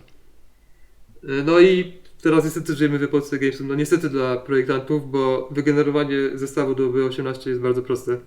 Jak się tylko umie obsługiwać tego 18 XX Makera. Z kolei no tutaj trzeba po prostu zaimplementować grę. No to ja tam mam umiejętności, powiedzmy, programistyczne wystarczające, żeby to zrobić. ale wiele osób by nie miało. A teraz już nikt nie zagra na B18, bo co innego mieć otwartych kilka gier na B18 i dodać jedną, a co innego w ogóle tam nie grać i musieć się przestawiać na to granie, to jest zupełnie inne, gdzie musimy opisywać ręcznie piszemy logi, co robimy. Tak. Coś się wydaje kosmosem, jak ktoś tego nie spróbował. Ale dało się. No, a jeszcze był taki, można powiedzieć, boss JCL, bo on jest ogólnie, on sprawia wrażenie takiego, takiego Amca alfa. trochę takiego oschłego sprawia wrażenie trochę. Ale on w sumie on służy pomocą generalnie. I zapytałem tam na Discordzie tym anglojęzycznym, czy ktoś nie chciałby przetestować. On powiedział, że chętnie. I ja mówię, że możemy na B18, bo on nienawidzi gamesów. Nienawidzi tego interfejsu i tak dalej. On mówi, nie no spoko, nie szkodzi mi to. No i tam narzekał ciągle na interfejs. Ale przeczytał tylko reguły, to już po prostu mówił wnioski, takie, do których ja dochodziłem przez ileś tam partii. Popatrz na mapę, od razu wiedział jak można, no naprawdę było czuć, że Przyłożył się. on kuma, nie? I on potem miał mnóstwo cennych uwag, szczególnie do obszaru Belgii, jak tam podrasować grę, o której mogę bliżej powiedzieć tam w tym drugim odcinku, jak będziemy bardziej wchodzili w szczegóły. A potem rok później, czyli tego roku, znów czułem, że ta gra już jest taka, że jest w sumie solidna i że w sumie mógłbym nawet może już teraz opublikować na tych gamesach, ale dobra, niech jeszcze raz zagram z celem, bo niech on się doszuka jakichś problemów. No i zagrałem, tam miał parę uwag sensownych i potem w ogóle tak się złożyło, że on sam nawet mnie pytał, czy gramy i w 5 weekendów to zagraliśmy 4 razy. Z nim i z jego kumplem, którego on sam zwerbował. Więc on sobie sami załatwiał playtesty. Więc to było mega atrakcyjne, no bo ja bym go tak już nie prosił kolejny raz. A on nie to, że sam był chętny zagrać i miał potem mnóstwo uwag takich konstruktywnych, to jeszcze sam załatwiał nawet trzeciego gracza. Więc to było super. No i myślę, że poprawia się gra jeszcze bardziej. Dzięki temu. Super. Super. Czyli po prostu jednak wyjście na zewnątrz, nie? Do ludzi, do tych jeszcze zewnętrznych playtestów. No tak, no to we wszystkich planszówkach zawsze autorzy mówią, że testowanie. Niestety się tego nie obejdzie. Dobra, to idziemy dalej. Tak jest. Dużo mówiliśmy o odczuciach. To ja tylko powiem jeszcze takie 2 dodatkowe, często pojawiające się cytaty, czy coś, na przykład nazywanie tej gry okrutnicką. To jest tekst Elrosa. No i faktycznie zacząłem to dostrzegać, że rzeczywiście tutaj można uwalić komuś pociągi, można komuś rozwalić trasę, można kogoś straszować. No i jest okrutnicka. A drugi cytat innego współgracza, który mi się spodobał, to jest to, że grając tę grę czuję lęk wysokości na skraju przepaści. Tam cały czas, kurczę, czuję, że ci brakuje. No przynajmniej ja mam w tych partiach, które rozgrywam, cały czas mam wrażenie, że w końcu to się odbije, że to się rozkręci i kurde, ktoś upgrade'uje pociąg. Co jest premiowane w grze? To tak, 3 przykłady. No wiadomo, skupienie udziału w płatności to jest oczywiste, ale też mieć parę 4 albo 5. To też często potrafi wyrwać się firmie przed inne i jej prezesowi. Jak inni szybko nie zareagują, to jeśli wszyscy mają po 1 czwórce, a ja mam 2, albo wszyscy mają po 1 piątce, ja mam 2, no to będę zacznę odstawać od innych. I też bardzo mocną strategią, tylko to wymaga wyczucia, jest kradzież rzekomego trupa. No mówiłeś właśnie o tym, pamiętam. Tak, ja właśnie ta gra mnie nauczyła kraść trupy. Ja teraz to wykorzystuję też w innych grach. W 30, jak wyczuję, widzę, że ona ma pociąg, który nie rdzewieje od razu i widzę, że inni nie mają jakieś dużo kasy czy coś, to po prostu ja kradnę tego trupa nawet po to, żeby nim wstrzymać. Ja robię... Prędzej czy później to mi się opłaci, bo mam lepszy limit udziału. Ja robię to w ten sposób, nawet do tego stopnia dochodziło, że odkupywałem pociąg od ostatniej spółki, które wiedziałem, że będę udziały wyprzedawał, żeby ją zrobić jak najmniej atrakcyjnym trupem. Kosztem tego, że ona nie pojedzie powiedzmy raz w kolejnym OR-ze, ale właśnie to też ta gra uczy fajnie doprowadzenia do sytuacji, kiedy właśnie spółka, którą chcesz uwalić, sprzedać jej udziały, dla ciebie jest korzystna, a dla innych już nie. I to też mnie ta gra uczyła. Takich właśnie zabiegów. No ale powiem, Jeszcze powiem, nie wiem czy to jest słuszne, bo tu akurat już złość jakoś przejmuje kontrolę. Jak ktoś mi ukradnie trupa, na którego sam miałem ochotę go właśnie rozwinąć do sensu, miałem go tego sam resuscytować, a ktoś mi go ukradnie, to jeśli tylko mogę, otwieram 2 firmy. To nie ma opcji. Po to jest tutaj par 67 na półce, mogę sobie otworzyć firmę, sprzedać, otworzyć kolejną. Robię wszystko, żeby cię ten kradzież tego trupa zabolała. tak, żebyś zapłacił. Żeby jak najszybciej przetworzyć tego trupa w czystych Żeby go pochować w tej samej trumnie. żeby go dobić. Tak, z godnością. Ale Tak. to powiem wam, że jak to jest gra, gdzie ludzie się schylają po trupy, no to brzmi naprawdę ciekawie i świeżo. Tylko trzeba wiedzieć kiedy. Jak jest trup zrzucony z trójką i mamy powiedzmy już czwórki są, to jest trup, który raczej nas pokaże, jak go weźmiemy. Nie, no tak, to Ale jak ma 4, to już można. żeby to nie było Trzeba autoplay, wyjść. ale brzmi naprawdę ciekawie. A co jest karane na przykład? Czy coś tak ci przychodzi do głowy, za co właśnie można dostać naprawdę... No to właśnie myślę, że już powiedziałem, no właśnie jak się jak nie dbamy o te stacje, tam po prostu rozwalą nam je i tyle. Albo jak też zauważyłem, że jak mamy zbyt wiele prywatnych, szczególnie, ale też zbyt mało, ale przede wszystkim zbyt wiele, to raczej nie wygramy. Tutaj prywatne są raczej trochę mniej warte niż w 30, tak myślę. I nie opłaca się mieć zbyt wiele. W sensie nie widzę, żeby to wygrywało ludziom gry. Okej. O narzędzia, jakie udostępniać narzędzia graczom do walki z niegraczami? No to właśnie ten par 67, żeby więcej firm otworzyć, który jest na półce. Choć można nas to zabić, ale to inna sprawa. Psucie tras, no to wiadomo. Ale gonienie pociągów. Nie to, że jest ulepszanie, to też zwiększenie limit do 3 pociągów, aż do diesli. Więc ciężko ciebie zablokować, żeby nie móc sobie przerzucić. Tak. I to właśnie mieliśmy kiedyś partię u Mańka, graliśmy, że piątki, 2 partie z rzędu, nie wiem co się działo, to był jakiś załamanie czasoprzestrzeni, ale 2 partie z rzędu piątki były permanentne. De facto. Po prostu nie było sensu kontynuować. Tak były mocarne i tak wywidowały ich właścicieli na wygraną. I wtedy to wymyśliłem. Dałem ten limit 3, żebyś mógł musieć za rdzewienie tych piątek łatwiej. Ale potem już to nie wróciło. Piątki aż tak mocne. Ale no. Co było dla ciebie takie trudne, czyli takie momenty zwątpienia, czy nastąpiły, że chciałeś po prostu odpuścić już, że gra powiedzmy stanęła w martwym punkcie. To nie było aż tak źle jak Wire.pl. Nie mogłeś sobie z czymś poradzić, nie? Wire.pl to Jakimś faktycznie elementem. czułem, że to po prostu nie działa. Właśnie nie ma tego entuzjazmu wśród graczy. Czuję, że nie działa tak jak mogłoby działać. Znaczy tak jak sobie wyobrażałem, że powinno działać. Tutaj tego nie odnalazłem, ale też miałem poczucie przesytu. Tak w okolicach, no tak rok temu, że no grałem dalej, ale tak w pewnym momencie tak trochę z przymusu, że w sumie wiem, że muszę to testować, no to gram. Ale nie czerpałem trochę mniejszą przyjemność. Tak na autopilocie generalnie jechałem. I nie wiem, czy czymś, co na nowo nie ożywiło tego projektu, nie było to, że Maniek dołączył do naszego grona testujących. Bo ciągle graliśmy tymi samymi osobami, tak kisiliśmy się we własnym sosie, na tych samych schematach. I Mańka tam już kojarzyłem ze Śląskonu.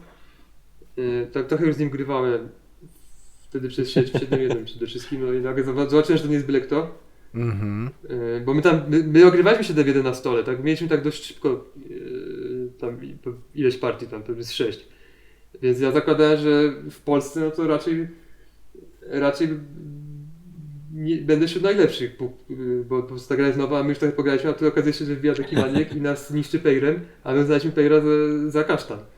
Za firmę, której trzeba unikać. No i po prostu wiedziałem, że porządny gracz. I on dołączył właśnie do 9.4. To było tuż przed konwentem w Rzeszowie. I tam chyba dograliśmy do końca, ale jakoś nie pisał sam z siebie wrażeń. Ja się bałem zapytać, jakoś nie chciałem, żeby ktoś mi jakoś dołował czy coś. I potem graliśmy właśnie z Irkiem w Rzeszowie. I to Irek nawet wspomina tam w swoim nagraniu o wrażeniach z tego konwentu, że Maniek tam przychodzi i że mówi, że bardzo spoko gra. i że w ogóle nie czuje, że to jest prototyp. Że dla niego już jest wystarczająco, że po prostu działa wszystko w niej. No to mi dodało otuchy.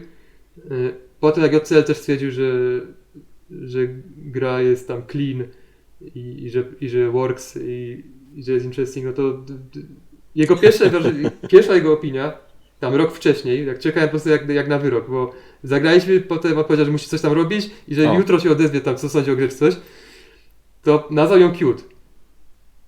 Czyli raczej pozytywne, ale clean i interesting jest wyżej. Więc to też. No i też, i właśnie po tym konwencie mniej więcej, po prostu sam zauważyłem, że chcę w to grać. Naprawdę, że po prostu dwie gry, w które chcę obecnie grać, w które chcę ogrywać, to jest 7.1 i 9.4. Po prostu takie miałem poczucie. Chcę testować różne otwarcie, żeby zobaczyć, czy któreś nie jest zepsute, nie jest za mocne. Wymyślam sobie, po prostu nie gram, to patrzę na mapę, wymyślam sobie, jak można Belgium startować zieloną firmą, żeby jak najefektywniej sobie zrobić na przykład tamtą premię, która tam się ostała, ta jedna premia. Już nie wchodźmy w szczegóły, ale po prostu był okres taki kilkumiesięczny, że naprawdę miałem parcie, takie autentyczne parcie, żeby w to grać. No widzisz, no, Nie dlatego, że chcę ją szlifować, tylko dlatego, że po prostu chcę zagrać. to jest no, duży plus dla osoby, która już tyle godzin spędziła, znaczy dla gry, dla osoba, która spędziła już tyle godzin nad grą i dalej chce ją ogrywać. No, Maniek, którego gdzieś tam podpytywałem przed tym odcinkiem właśnie, który mamy o samej grze, no on powiedział, że ta gra po tych, no nie wiem, bo tam chyba kilkadziesiąt partii już ma, 20-30, jest dalej niewiadomą. I to go niesamowicie kręci właśnie, że wciąż nie jest w stanie przewidzieć, jak się potoczy kwestia train rushu. Nadal nie ma jakichś schematów otwarć na te firmy, które są. One są różnorodne, te firmy. To nie są tutaj nawet, jak pewnie będziemy więcej wchodzili w szczegóły w kolejnym odcinku, ale Kozieło bardzo ciekawie opowiadał właśnie taką krótką charakterystykę firm właśnie, które firmy, jakie mają mocne słabe strony. To nie jest tak jak, no nie wiem, w Chesapeake'u, że każda firma jest taka sama w tym samym momencie. One mają swoje, tak jakby swoją historię do opowiedzenia i to mi się w tej grze też podoba. Mamy Esta na dole, który jest blisko San Quentin. Mamy Norda, który wydaje się, że jest, przynajmniej ja tak to odbieram, po to, żeby tej Belgii podkładać tam kij w szprychy. Mamy ten PLM, który jest w Paryżu, najbogatszym mieście na mapie. No, wszystkie mają jakąś taką ciekawą właśnie, ciekawe możliwości. I to, że tak jak mówiłeś, są dwie stacje. Na razie gramy cały czas na przykład na tą jedną stację, zauważyłem u nas. Chociaż już Paweł zaczął fajnie kombinować Nordem na dwie. I to też dało mu możliwości lepszego wykorzystania, szczególnie na początku, kiedy mamy możliwość tych 2-3 trójek w jednej firmie mieć, żeby jeszcze to rozkręcić, napędzić tą kasę właśnie, wykorzystanie tych dwóch stacji na takie krótkie dystanse nawet. Więc jest tam kupa ciekawych pomysłów. I jeszcze dodam tak na zakończenie tego wątku, właściwie wątku całej gry, że nie sądziłem, jak ją tworzyłem, że ona właśnie dojdzie do takiego etapu. Ja chciałem, żeby to było coś jak 8.2 albo 48. Po prostu tutaj to ona nie miała mieć pretensji do bycia jakąś taką właśnie, żeby grać w to 30 razy i ciągle nie być pewnym. To miała być taka gra, że masz w kolekcji krótszą grę, którą po prostu sobie wyciągniesz na 100 razy na parę miesięcy i będzie ci fajnie to tak grało. I na przestrzeni tam ilość lat do 20 partii. I czymś takim dla mnie jest w tej chwili 82-48, chociaż w niej dużo grałem. To trochę inaczej. W sensie teraz ona jest dla mnie pełnią taką funkcję, a tutaj miało być tak od początku, że nie ma nawet ogrywać. W sensie to po prostu ma być przyjemna gra, żeby czasem zagrać. Znaczy przyjemna, no, co kto lubi, ale w tym sensie, że taka, że nie ma zbyt skomplikowanych zasad, nie jest zbyt długa. I zakładałem, że oczywiście nie doceniam własnej gry, ale jakbym tak uczciwie powiedzieć, jakbym ją ocenił tak przez większość jej istnienia, to sobie tak myślałem, że to jest takie 6. Bo ja dość surowo oceniam. Bardzo. W sensie dla mnie 6 to jest gra przyzwoita. Ale wiem, że to brzmi bardzo surowo, to tak mówię ten gwiazdkę, że to jest po prostu taka przyzwoita gra i tyle. Takie 6, w porywach 7. Natomiast teraz to jest na pewno 7, a może i 8. A 8 u mnie to już jest serious business. U mnie od 8 w górę to naprawdę gram, to rzadko dalej gram. Muszę grać już dużo w jakąś grę i faktycznie uważać, że jest ponadprzeciętna. Więc no, mnie samego zaskoczyła, bo nie sądziłem właśnie, że miał ten etap chęci ogrywania po prostu dla samego grania i że będzie dawała frajdę nawet po tylu partiach. No, fajnie. No dla mnie to jest duża rekomendacja, jak ktoś lubi ogrywać gry i mimo tego, że tak jak mówisz, no ty już skatowałeś tą grę strasznie mocno, mógłbyś mieć już po prostu tego tak trochę dosyć i na zasadzie niech to się już skończy, a właśnie chcesz się tym bawić, nie? To dla mnie to jest duża rekomendacja.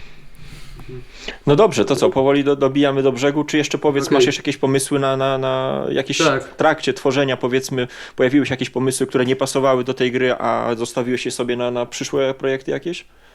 Coś planujesz, jakiś tytuł? No to nie, bo właśnie tu model był inny niż często jak ludzie projektują planszówki, że nie było tak, że napisałem mnóstwo rzeczy i potem musiałem wycinać, tylko raczej zacząłem od minimum, czyli od 30 i dokładałem. Więc nie zostało wycięte nic, co trzeba będzie użyć, po prostu nic nie było wycinane właściwie. Ale tak, no właśnie mam jakąś tam chęć tworzenia gier, więc ciągle mi coś chodzi po głowie, ale nie ma w tej chwili nic konkretnego. Mogę powiedzieć parę takich motywów, jakie... Po pierwsze lokalizacja, właśnie ciężko w ogóle lokalizację wymyślić, ale myślę, że może Galicja, w sensie, żeby była Polska, ale ciekawsza, nie ta foremna, tylko kawałek Polski. Wtedy sobie pomyślałem, że można by wziąć Śląsk, żeby mieć jakieś kopalnie, żeby był Kraków, no, coś po południe Polski, coś takiego. Ale jeśli chodzi o mechaniki, to różne mi chodzą po głowie. Na przykład bardzo mi chodziło po głowie, żeby zrobić grę z losową planszą, tak jak jest MM, w pełni losową, tylko jeszcze grubiej, żeby było niż jest tam. O kurde. I ta gra miała iść w parze z mechaniką taką, którą sobie wymyśliłem, żeby zgapić od Oath'a pół Legacy. Czyli to nie jest gra Legacy, ale Fajne. poprzednia partia wpływa na następną. I sobie wymyśliłem, że część mapy mogłaby, jak na przykład, że tam gdzie firma najwięcej warta miała dom, to będzie mocniejsze miasto na następnej partii, coś takiego. Jakieś takie pierdoły. Albo że jest wybór tam 9 podwójnych wiosek, wszystkie wzory mamy, ale na planszy są 4 podwójne wioski, no to te 4, które wykorzystaliśmy w danej partii, to w następnej grze tych kafleków już nie ma. No takie sobie wymyślałem się, jak można by zrobić coś, że poprzednia partia ma wpływ na następną, ale że to nie było zbyt upierdliwe. Tylko problem jest taki, że po pierwsze to z mapa całkowicie bezduszna wychodzi wtedy, no z oczywistych powodów. Po drugie, to zawsze działa tak, że partia -1 wpływa na partię obecną, ale partia na -5 już nie wpływa. Więc to jest takie udawalne, to jest tak naprawdę, że poprzednia partia wpływa na obecną, ale nie jest tak, że jest historia tej gry, tak jak w Oathie jest, jeśli się to widzi. A o Oathie poopowiadamy przy okazji innego odcinka. No, bardzo chętnie. To już tam mamy ustalone. To będę trochę ponarzekać. Ale więc to też poszło do szuflady. Jeszcze w tej grze, bo ta gra miała być dzika. Ja bym chciał nazwać 18NN. Nawiązując do MM, które jest dzikie, jest grą memem, to miało być po prostu jeszcze bardziej. Dlatego NN. Tam bym wypadł na pomysł, żeby było kilkadziesiąt, nawet z 60 prywatnych, każda inna. I żeby były po prostu przegięte. Żeby była prywatna, która sprawia, że ten gracz, który ją posiada, on może shortować. Pojedynczy udział, ale może shortować. Żeby była prywatna, która jest Union Bankiem 7.1. Żeby była prywatna, która pozwala skakać firmie wielokrotnie razy na giełdzie. I po prostu takim, jak chciałem po prostu wrzucić najbardziej przegięte rzeczy, jakie się da, żeby było różnorodnie. To byłoby pewnie absolutnie niezbalansowane, ale no cóż.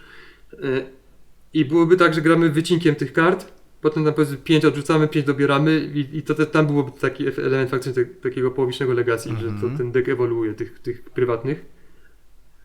Ale problem jest taki, że wyszła Korea, która w sumie robi coś takiego. EUS, która ma mnóstwo prywatnych, Korea, która ma mnóstwo prywatnych i Korea ma mnóstwo prywatnych, z których większość jest przegięta. Przynajmniej te klasy A i klasy B.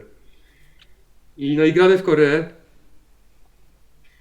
i wychodzi i w trakcie gry widzimy, że mam prywatną, która mi coś tam wzmacnia, to muszę to robić. Po prostu muszę to robić, bo głupota jest nie robienie tego. I tak naprawdę jest mniej decyzji, to jest mniej ciekawe niż jak ma się większą swobodę. To paradoksalnie ogranicza ci swobodę. Więc to mnie trochę wyleczyło z prywatnych. Rozumiem. Przekombinowanych. Zbyt mocnych. I więc ten projekt jest właściwie zarzucony. Teraz mi chodzi po głowie dwa motywy teraz w tej chwili mi chodzą po głowie. Znaczy w ogóle mogę powiedzieć, że chyba to coś nowego to mógłby być bardziej operacyjne byłoby niż to, co jest teraz i byłoby bardziej eksperymentalne niż, znaczy to, co jest teraz ma nam się dzień 4 i byłoby bardziej eksperymentalne. Znaczy nie mam żadnych mechanizmów w głowie, żeby nie było, ale takie luźne myśli, jakie mam, to po pierwsze tak sobie pomyślałem, że może coś na 5 osób, bo my w sumie mamy tylko jedną grę na 5 osób, tylko 28 to jest jedyna gra, jaką mamy, która działa lepiej na 5 niż na inne składy. A na przykład 30 można na 5, ale wolimy w 4. Choć 5 też jest spoko. Tylko że u nas nie wszyscy mają ochotę katować 30. Powiedzmy 17 działa na 5, ale lepiej na 4 i tak dalej. I jak grałem w 5, zawsze gramy w 28 przez 100 i sobie pomyślałem, że może to jest właśnie powód, żeby stworzyć grę na 5. Tylko testowanie tego będzie masakrą. Szczególnie, że też mam taką myśl, żeby zrobić to oldschoolowo, żeby to w ogóle nie istniało w internecie, że tylko można zagrać na konwencie, czy coś w tym stylu, żeby to było tak testowane oldschoolowo. Co jest raczej głupim pomysłem, bo będzie gorsza gra, ale ciągiem, żeby była jedna budowa pojedynczego toru, klasycznie.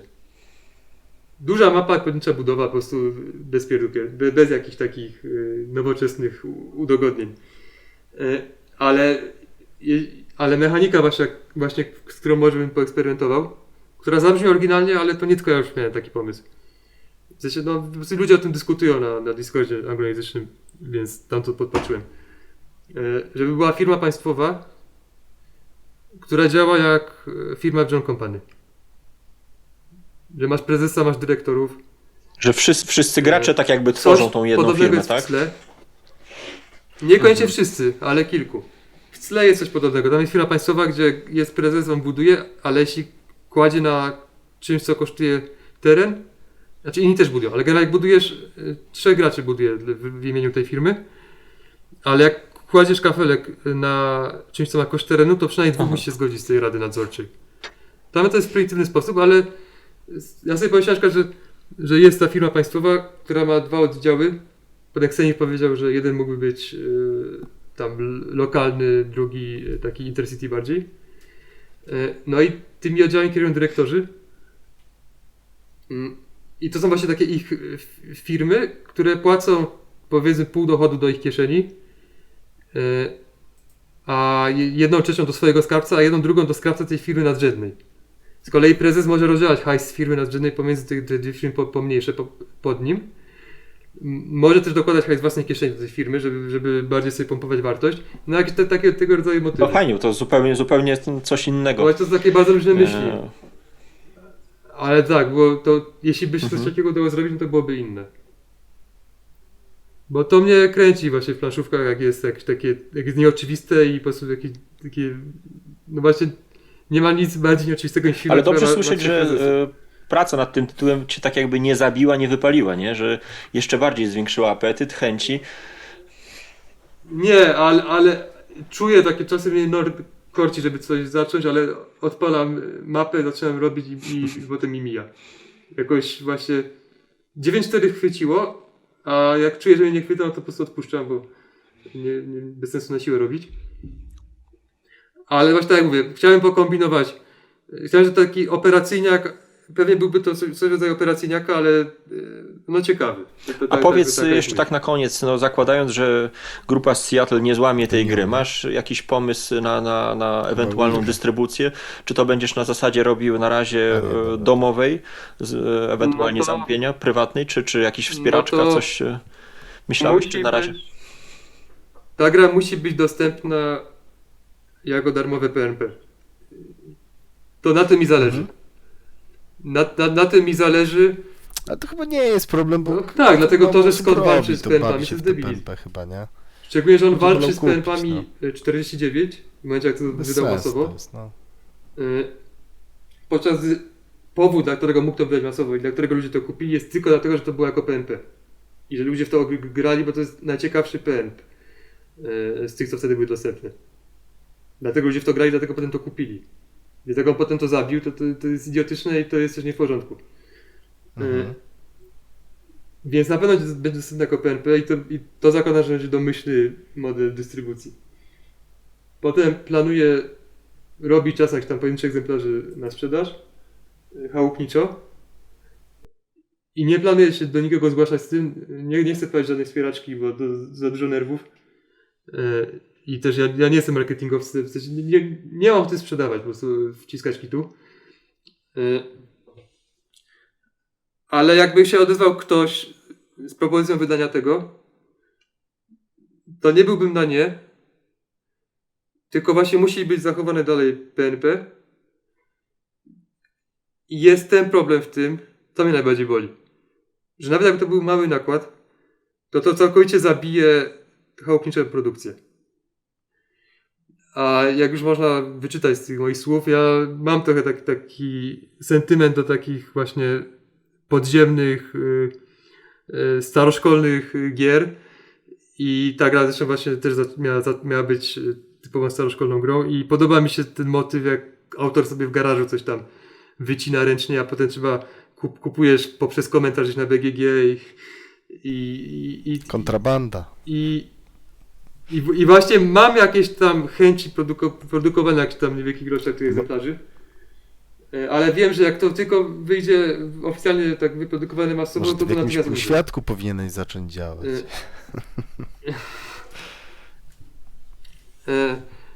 Więc tak naprawdę główny powód, żeby to miało być wydane tak, nazwijmy to profesjonalnie, to nie wiem, czy nie było po prostu podłechtanie ego. O, mam tutaj pudełko z własnym nazwiskiem na okładce, czy coś w tym stylu, bo No ale fajnie jakby do większej ilości graczy mogło to trafić, nie? Pod strzechy, że tak powiem. no właśnie, no to też jest mocny argument, że pewnie więcej osób się zainteresowało. Chociaż no jest chyba trochę przesyt teraz z 18. Ci tacy bardziej grający zakładam, że oni już mają w ekipie kogoś, kto robi PNP albo byłby gotów kupić takie chałupniczo zrobione. Z kolei ci mniej grający to chyba już nakupować za dużo. Takie mam wrażenie, tak patrząc na kampanię nowszych tytułów i zainteresowanie, że trochę balonik Wiesz co, a może po prostu gry, które wychodzą, wiesz, nie prezentują takiego poziomu, że ludzie nie są, wiesz, nie są zupełnie takimi kaczkami, które łykają co popadnie. No, ale ludzie kupują oczami raczej i po opisie. Takich osób, co właśnie wysłuchają takiego odcinka 2,5 godzinnego o tym, jak to raczej mniejszość. W 18 też myślisz? Że ludzie się gdzieś tam takimi, powiedział, wewnętrznymi Myślę, że rekomendacjami tak, myślę, że to jest kierują świadomy właśnie klient. po jakichś JCL-ach, po Race on Boardsach i tak dalej. Znaczy mogą się kierować, ale większość kontentu osiemnastkowego jest bardzo To pozytywna. prawda. Takich ludzi krytycznych jest niewielu. A po drugie, przynajmniej zauważyłem w polskim gronie, chociaż polskie grono jest takie, polskie towarzystwo osiemnastkowe jest takie bardziej Krytyczne? świadome, jeśli chodzi o bycie klientem. Tak, znaczy nie, że zauważyłem, że tu często jak jest jakiś tytuł w grupie, to inni go sprzedają. Bo wiedzą, że tak gra z tymi osobami, to po co się duplikować. Co jest rozsądne, ale właśnie jeśli chodzi o jakąś sprzedaż ewentualną czy coś, no to jest utrudniające. No tak. No dobra, my będziemy trzymali kciuki, żeby jednak może Race on Boards, które gdzieś tam zastanawiało się nad wydaniem tytułów 36 JTR. No jeśli chcecie dostać grę za jakieś 10 lat, to tak. No właśnie, No bo to JTR to już od lat ma powstawać, no oni ciągle to robią. To nie jest zarzucone. ale myślałem, że zupełnie to porzucili. Tylko czyli- mają najpierw, nie, muszą instrukcję napisać na nowo. Mają 36 JTR, potem mają 32. To byłoby potem jeszcze, nie? Okej, no. Ale tak, ja tam z Maguelem mam dobry kontakt. To jakby. Jak już wyda to 36 JR i zobaczę, że faktycznie to się udało, bo póki co to właśnie raczej Nie skończysz za zniechęcające, kratkami. ile musimy czekać, nie? Bo wszyscy czekają, a tego dalej nie ma. A powiedz, grał w twój 94 tytuł? Już? Miał okazję? Tak. Grał raz albo dwa razy. I chyba raz. No i mu się podobało, ale Właśnie tam w tym gronie olkuskim, tam chyba 3 razy graliśmy, to nie było poczucia, nie było takiej wielkiej ekscytacji. W sensie, nie mogę powiedzieć, żeby to im tam zerwało papę z dachu. Padły słowa od jednego z graczy, że interesujące, że trochę inne i że chętnie by zagrał ponownie. Generalnie były pozytywne wrażenia, ale oni tam grają tylko w 17, że oni zawsze grają w 17, to do 17 to mało co ma start. No i też padła opinia, że czuć, że to już jest takie dość dopracowane.